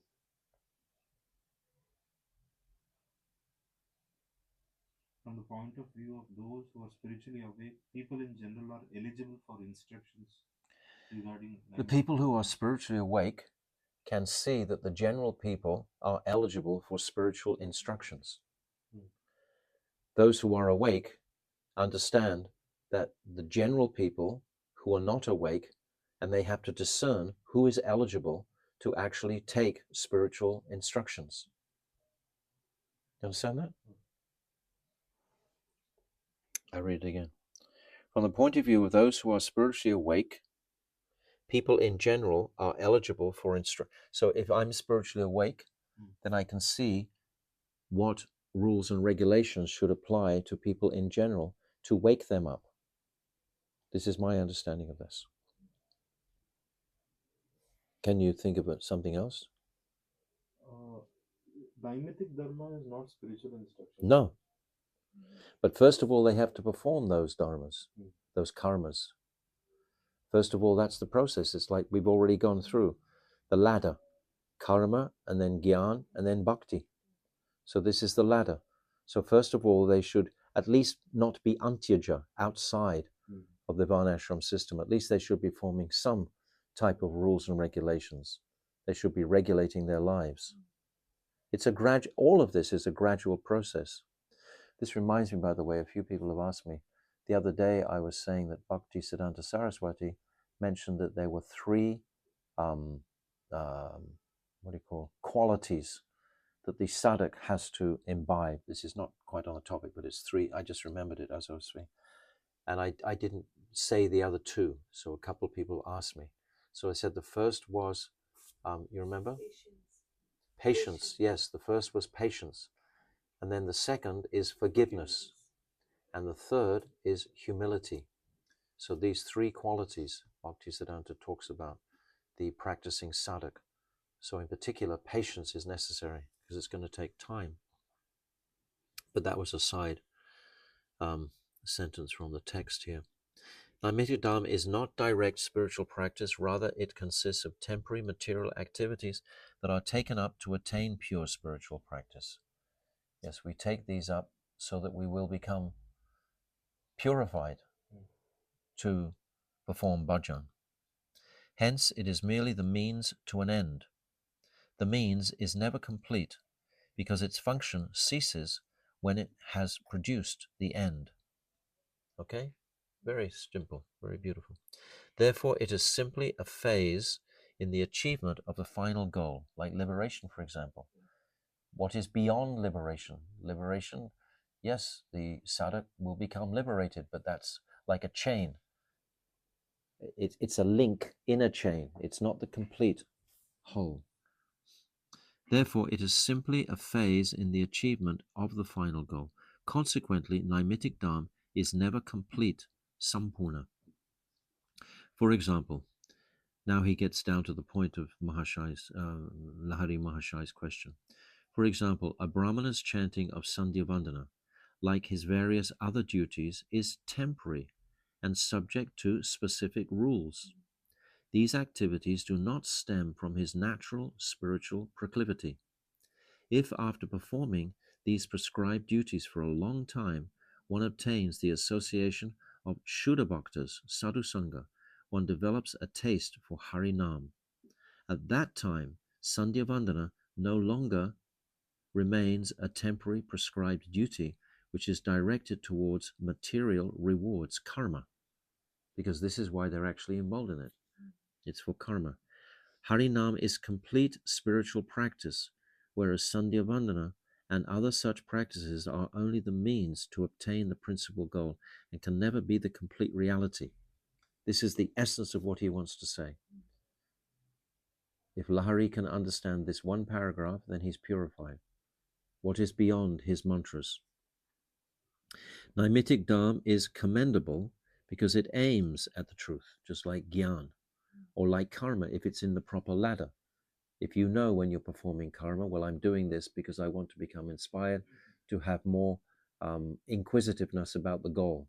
And then Gyan, Kand will manifest, and then I'm performing that to become liberated, but I'm becoming liberated so that I can perform bhakti. Brahma Bhuta Prasanatma na Sochati na Kanchati. This liberation is described there in the 18th chapter of Bhagavad Gita. Naimitic Dharma is commendable because it aims at the truth, but it is eventually meant to be abandoned. Haya. Heya. How do you say that? Here. Here. Here. And it is mixed with undesirable results. Mishra. Only spiritual reality is truly beneficial. Although the jiva should relinquish matter and its association, materialism is prominent in Naimitic Dharma. Moreover, Naimitic Dharma produces such an abundance of irrelevant results that the jiva cannot help but get entangled in them. Yeah, if you're performing Gyankan, for example, there are so many areas where you can get engrossed in, like astrology, astronomy, it's all these different educational places that you find that you're able to understand all these things with your higher intelligence. But if they're not focusing on bhakti, it's just going to be a waste of time ultimately. For instance, a Brahmana's worship of Ishvara is beneficial, but he is apt to think, now this is important, I am a Brahmana and others are inferior to me. The result of such false egoism is that his worship yields detrimental results, if pride is there. Another example is that an insignificant result of practicing the Eightfold Yoga system is the attainment of mystic powers, which are most inauspicious for the jiva. Today, if someone has a tiny little bit of mystic power, he becomes so proud. You know, many of the devotees have some remnants of this, perhaps from previous births, but if they can become proud of that, then everything is spoiled. We see how our acharyas, they use so much mystical abilities to propagate the mission of Mahaprabhu, just the charisma they could inspire within them. So everyone would think God has arrived. They could inspire that within them. And this is important because they had a mission. They were using it for that purpose. But separate to that, those individuals wouldn't wanted to have cultivated that for their own benefit. It's all connecting with Krishna. Another example is that an insignificant result of practicing the Eightfold Yoga system is the attainment of mystic powers, which are most inauspicious for the jiva. The two unavoidable companions of Naimitic Dharma are mukti, liberation, and bhukti. What is it? Bhukti, mukti, spriha yavat, pischachi, hridi, bharatate. They're dancing like in the heart. Rupa Goswami is talking like that. They have to be expelled. But the jiva must save himself from the clutches of mukti and bhukti if he is to obtain his real objective, which is the culture of pure spiritual reality, chid anushilanam. Consequently, Naimitic Dharma entails much that is contemptible for the jivas. So now Vaishnav Das is really bringing out the hammer. It's like what we spoke about at the beginning today. It's like if we put our faith in material society, etc., it's going to be detrimental for our spiritual progress. Attachments will come. We can see it like that. Naimitic Dharma is impermanent. Achirasti. Jaya. Huh? Achirastai. For it does not apply at all times in all conditions. For instance, a Brahmana's priestly duties, a Kshatriya's administrative or military duties, and other such circumstantial occupations are brought about by a particular cause, and they cease when the cause ceases. If a Brahman takes birth as a Chandala in his next birth, the Brahminical occupational duties are no longer his swadham. This is a big point. How can they be swadham? We are only concerned with swadham. Like at the very first chapter, we talked about nishag. What is the swadham of the ice, for example? Its swadham is liquid, but it's become ice, hard. We have also become materially conscious, but it's not our swadharm. And we're only concerned with that swadham, connecting with that swadham. I am using the word swadham, own duty, in a figurative sense here. The naimitic swadham of the jiva changes in every birth, but his nitya dharma never changes. This is the point. The jiva's true swadham is nitya dharma, whereas naimitic dharma is impermanent. One may ask, what is Vaishnava dharma? The answer is that Vaishnava dharma is the jiva's nitya dharma.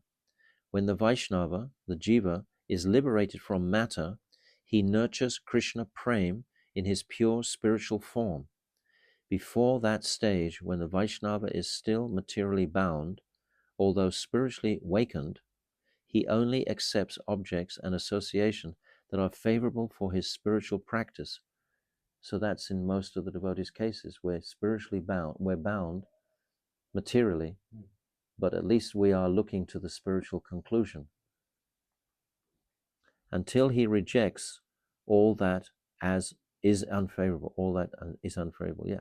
Until, it's like what I was saying at the beginning, it's the same thread. Until we reject that which is unfavorable for our bhakti, then we'll be attached to it, hanging on to it. Thus, he never adheres blindly to the rules and prohibitions of the Shastra. He accepts the instructions and prohibitions of the Shastra graciously, but only when they are favorable to his practice of Hari Bhajan. When they are unfavorable, he immediately rejects them. Like there are different injunctions of different types of activities. For example, it doesn't say anywhere in the Shastra that you should perform Dandavat Govardhan Parikrama. There's no saying that. If you're performing it because you like the idea of doing that, and you like being close to Govardhan or doing some misinformed austerity, it's not going to reap particularly beneficial results because it's not described in Shastra. It's a speculative activity.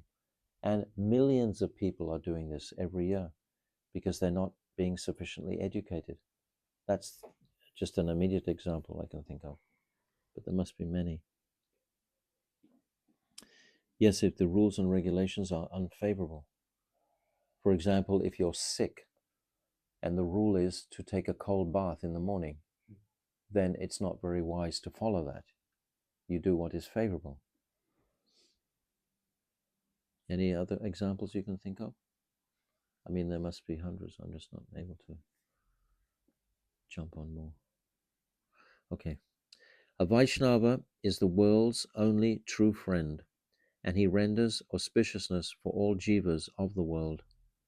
Now I've humbly submitted whatever I had to say today in this assembly of Vaishnavas. Kindly excuse my faults and my any offenses. How amazing. We've just come to exactly 6 o'clock. So I'll just read the one next paragraph and then we'll stop because we've reached the end of this section. So right at the end, I was emphasizing how Vaishnava Das is really hammering the point about the futility of Naimitic Dham. To begin with, it was something of a soft sell, so to speak. He wasn't coming down strongly, but towards the end, now he's built his premise. He's defined the different adhikars within people. We're not all the same. And all the different varnas and ashrams have to be respected for what they are. And the different types of jivas, the udita vivek and the anudita vivek, have to be taken into consideration. And what are the principles of Shastra? The principles of Shastra is to purify the contaminated consciousness to bring us to service to Krishna. This is the principle. And this yoga ladder of karma, gyan, and bhakti, or bhukti, mukti, bhakti, these three stages, all of this is described. Having spoken thus, Vaishnav Das offers sastang pranam to the assembled Vaishnavas and sat off to one side. By this time, the eyes of the Vaishnavas were filled with tears, and they all exclaimed in unison, well done, blessings upon you. The groves of Godram echoed these words in response. The Brahmin singer who had asked the question could see the profound truth of many of the topics presented in the discussion. Some doubts had arisen on certain points, but the seed of faith in Vaishnava Dharma had been significantly nourished in his heart. He folded his hands and said, "O great souls, I am not a Vaishnava." Now he understands he's not a Vaishnava. Before he would have proclaimed himself a Vaishnava. Now he knows what a Vaishnava is, therefore he knows he's not a Vaishnava. But I am becoming a Vaishnava by continuously hearing Hari Nam. If you will kindly instruct me, all my doubts may be dispelled. So we'll stop there for the day. So I hope you've all been able to absorb the powerful truths in this chapter. They're very significant. They're very relevant. Jivadharma is building a staircase all the way through. It's building different principles of truth. That's its intention, to evolve our consciousnesses as we read it, to substantiate what is all the time is the same, what is matter and what is spirit, what is matter, and it's going deeper and deeper and deeper into each of these considerations. So Jivadharma ki jai. Anantakota Vaishnava Vrinda ki jai. Gaur Premanandi Hari Hari Bol. Srila Bhaktivinoda Thakur ki jai.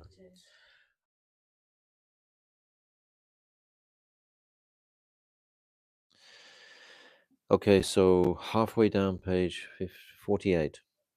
A Vaishnava is the world's only true friend.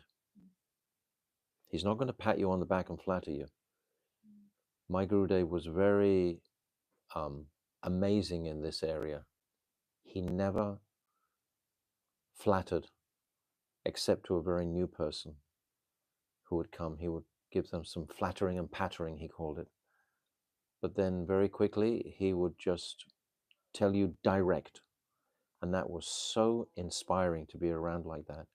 You knew that he would always tell you exactly the reality. He wouldn't try and gloss it over with some sort of material covering or coating. Bhaktivedanta Swami Prabhupada had to put a lot of sugar and sweetness and gloss on it because those people who came to him were much more fallen. They had just climbed out of the darkness, so to speak. But Bhaktivedanta Narayan Maharaj, he started preaching in 1990. That means 30 years had been there with the Bhagavatam in people's homes, Chaitanya Charitamrita. They had some sanskar.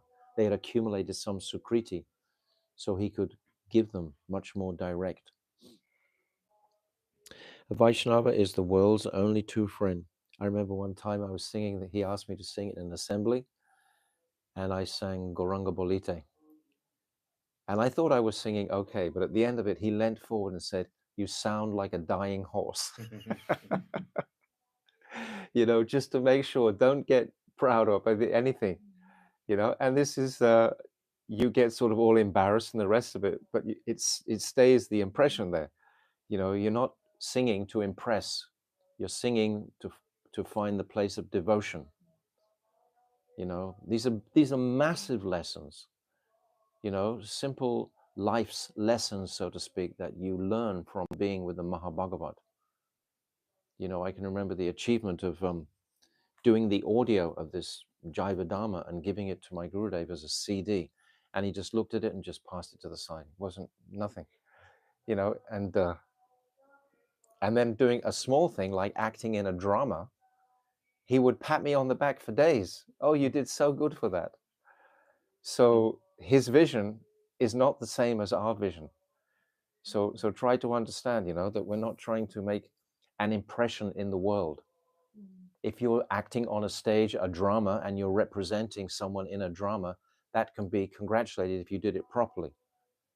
But as far as your various accomplishments are concerned, they should be in the channel of devotion, submissive, humble devotion and offering. If you do something nice, then don't become proud about it, because that will immediately create an obstruction for our progress, 100%.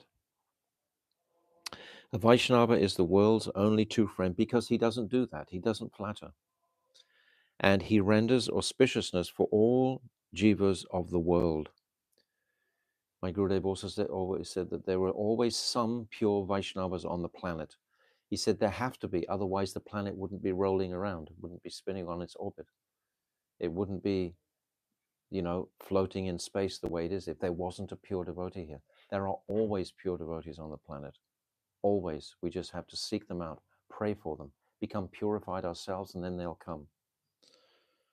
Now I have humbly submitted whatever I had to say today in this assembly of Vaishnavas. Kindly excuse my faults and any offenses. Having spoken thus, Vaishnava Das offered Sastang Pranam to the assembled Vaishnavas and sat off to one side. By this time, the eyes of the Vaishnavas had filled with tears, and they all exclaimed in unison, "Well done, well done, blessings upon you." The groves of Godrum echoed those words in response. That's interesting. It's like the line we sing this verse, Yam Prabhajantam Anapetim Apeti Krityam. Vyasadeva is running after his son, and only the trees are echoing in response. So Bhaktivinoda Thakur is remembering that the groves are echoing in response. A Brahmana singer who had asked the question, could see the profound truth of many of the topics, many, not all of them, so he's still got some purification to go on, presented in the discussion. Some doubts had arisen on certain points, but the seed of faith in Vaishnava Dharma had been significantly nourished in his heart. He folded his hands and said, "O great souls, I am not a Vaishnava, but I am becoming a Vaishnava by continuously hearing Hari Nam. If you will kindly instruct me, all my doubts may be dispelled." That's a beautiful conception. I'm not a Vaishnava, but I'm becoming a Vaishnava. I'm on the way. Bhaktivedanta Swami Prabhupada used to say, we are in the shower. We're getting cleaned for this process. We're in process, accumulating some positive sukriti and sanskar. Sri Prem Das Paramahamsa Babaji Mahashaya said kindly, "From time to time, you may associate with Sriman Vaishnava Das." So Prem Das understands, oh, he's started to take shelter of this person. He's seen the link, because this is essential. Without Guru, without loving Guru, without this connection, nothing can transpire. Nothing is going to go forward. That connection must be there to the current. The current is coming from Sachinandan Gaurahari through Rupa Goswami, through all our line. And we want to hook into that line. And by accepting Guru in that line, then we are submitting ourselves to the sometimes discomfort with a pure Guru. It's not necessarily just going to be a wonderful ride. There's all kinds of demands that will go, because you're giving up your independence. This is the reality of the Guru quality is that the Shishya, what can he give to his Guru of most value? He can give his independence to Guru. With full faith and trust, he gives his independence. And that way he can go very fast. Babaji said kindly, from time to time you may associate with Sriman Vaishnavadas. He is a scholar who is learned in all the Shastras. Previously he lived in Varanasi, where he accepted sannyas after studying the Vedanta Shastras deeply. Sri Krishna Chaitanya, who is the dearmost Lord of our hearts, displayed unlimited mercy and attracted him here to Sri Navadvip. Now he is fully conversant with all the truths of Vaishnava philosophy, and he has also developed profound love for Sri Harinam. So Prem Das, he is encouraging Lahari Mahashai to take shelter of Vaishnava Das. I can remember my Gurudev saying before he left that after he leaves, there will come many new gurus. Many of his shishyas will take that responsibility.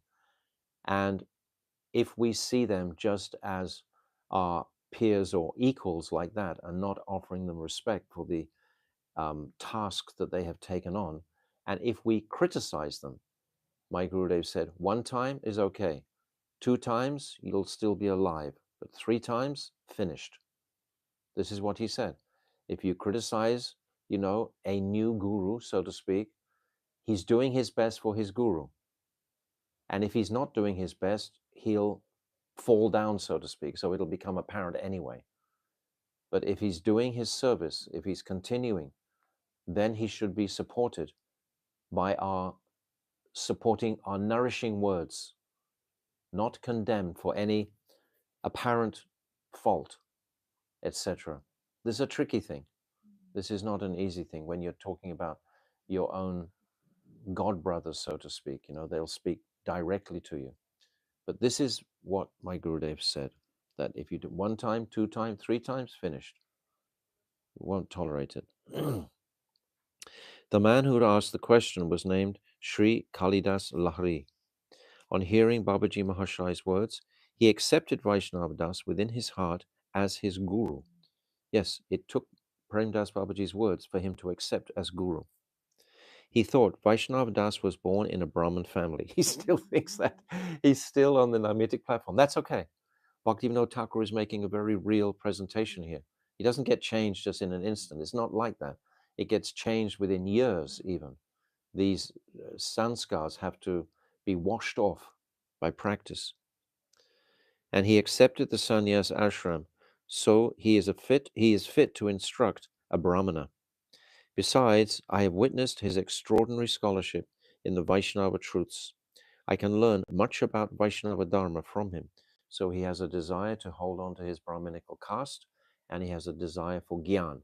So this is the preliminary, this is the initial stage on the path to Raganuga Bhakti. This hasn't happened yet, but he's on the path. Bhaktivinoda Thakur was painting this picture for us. Thinking in this way, Lahari Mahashai offered Dandavat pranams at Vaishnav Das's lotus feet and said, O great soul, kindly bestow your mercy upon me.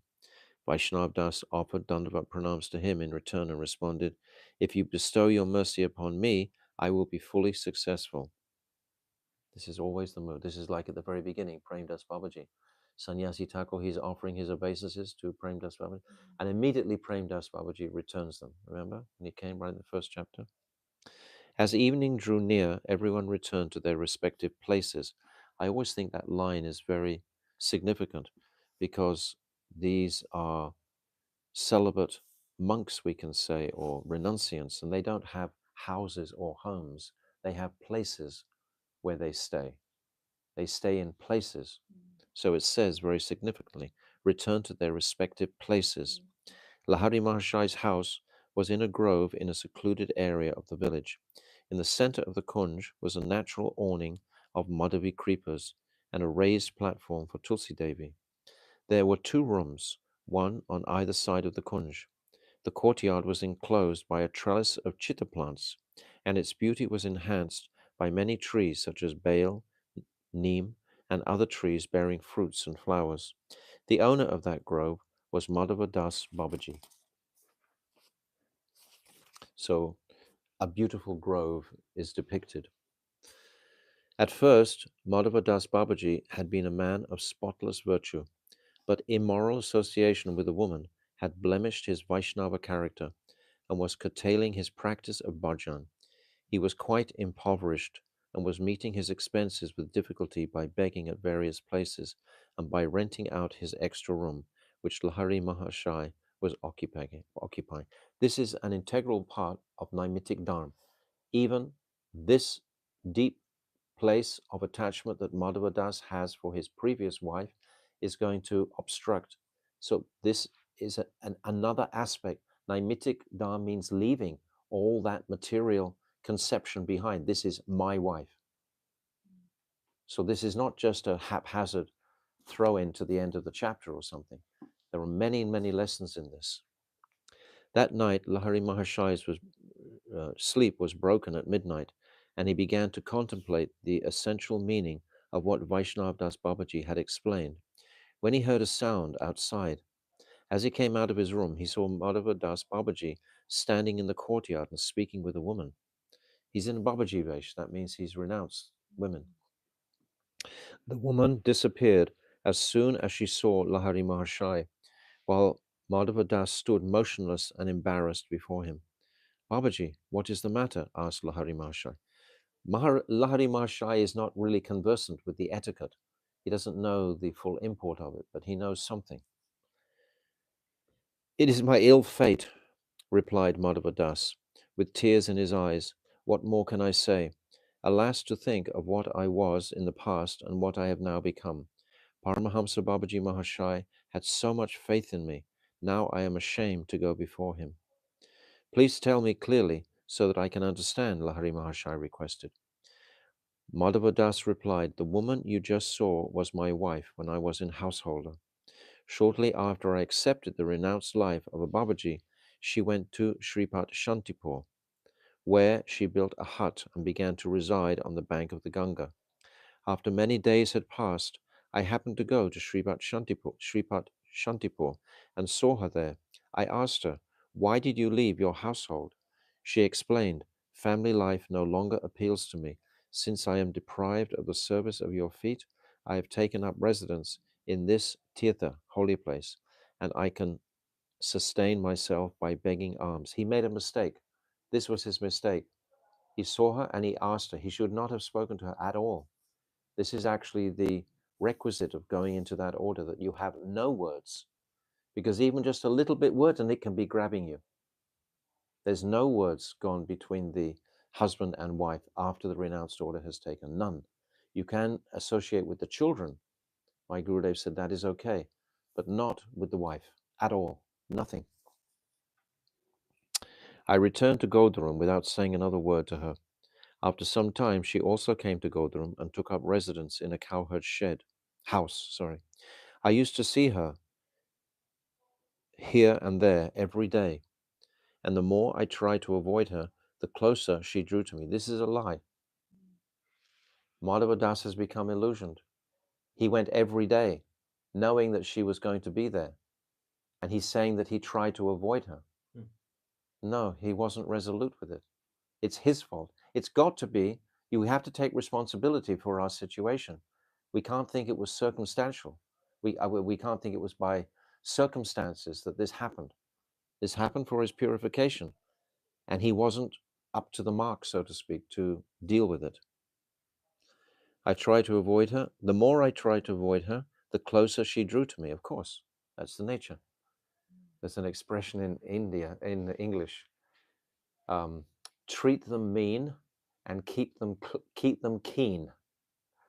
It's a gross expression, but it's like when you're a teenager and you're courting women or whatever in the Western world. If you are rejecting somebody, this can make them more enthusiastic. So here he is, he's trying to reject his wife, and she's becoming more attached to him. Now she lives in an ashram that she built here, and she tries to ruin me by coming here late at night. My bad reputation has spread everywhere, and my practice of bhajan has deteriorated sorely through my association with her. I am a disgrace to the family of the servants of Sri Chaitanya Mahaprabhu. I am the only person since the time of Chota Haridas's chastisement who deserves punishment. So we know the story of Chotadas, Chotaharidas. Because of their compassion, the Babajis of Sri Godram have not yet chastised me, but they no longer have any faith in me. Something breaks. My Gurudev said, if a sannyas has some fall down, it's gone, it's gone, it's gone. It's gone forever. There's no recompense. You can't reinstate yourself ever again in that ashram. That is false. He said it very categorically to us. There was one sannyasi, he had a fall down, and he told him straight to his face. He said that when it's gone, it's gone, it's gone. You can't, this sannyasi wanted to retain in the ashram. But my Gurudev said, your whole respect, you've broken that very sacred, what do you call, aura practically. And if you crack it, it can't be renewed. It's finished. The only solution is that you give up your body, like Chotahari does. That's the only solution. That's correct behavior. When Lahari Mahashai heard these words, he said, Madhava Das Babaji, please be careful, and returned to his room. Babaji went and sat down on his seat. Lahari Mahashai could not sleep. Again and again he thought, Madhava Das Babaji has fallen down by entering householder life again, after he has formally renounced it. It is not appropriate for me to stay here any longer. Even if it does not lead me into bad association, it will certainly spoil my reputation, so that the pure Vaishnavas will no longer instruct me with confidence. This confidence. How can they instruct someone with confidence when they know he has a blemish and they know he's broken that sacred vow? That sacred vow is like a subtle um, jewel. And if you break it, you break it. Early the next morning, he went to Pradumna Kunj, greeted Sri Vaishnava with due respect, and asked for a place to stay in the Kunj. When Vaishnav Das informed Paramahamsa Babaji Mahashai of this news, Babaji gave instructions that he should be given a place to stay in a kutia on one side of the Kunj. From then on, Lahari Mahashai lived in that kutia and arranged to obtain prasad at the house of a Brahmin who lived nearby. So he's not begging yet. He's arranged still for a Brahmana. Bhaktivinoda Thakur was very complete in his description here of showing us the progress of Lahari Mahashai, because Lahari Mahashai is going to go on for a few chapters here. He's going to become eventually Advaita Das, and he's going to be preaching to all different kinds of people. So we're seeing his journey. We saw, first of all, Sannyasi Thakur's journey. Now we're going to see Lahari Mahashai's journey. So this is so instructive to have these directives within story form, so to speak. But this is a big lesson that this last couple of pages have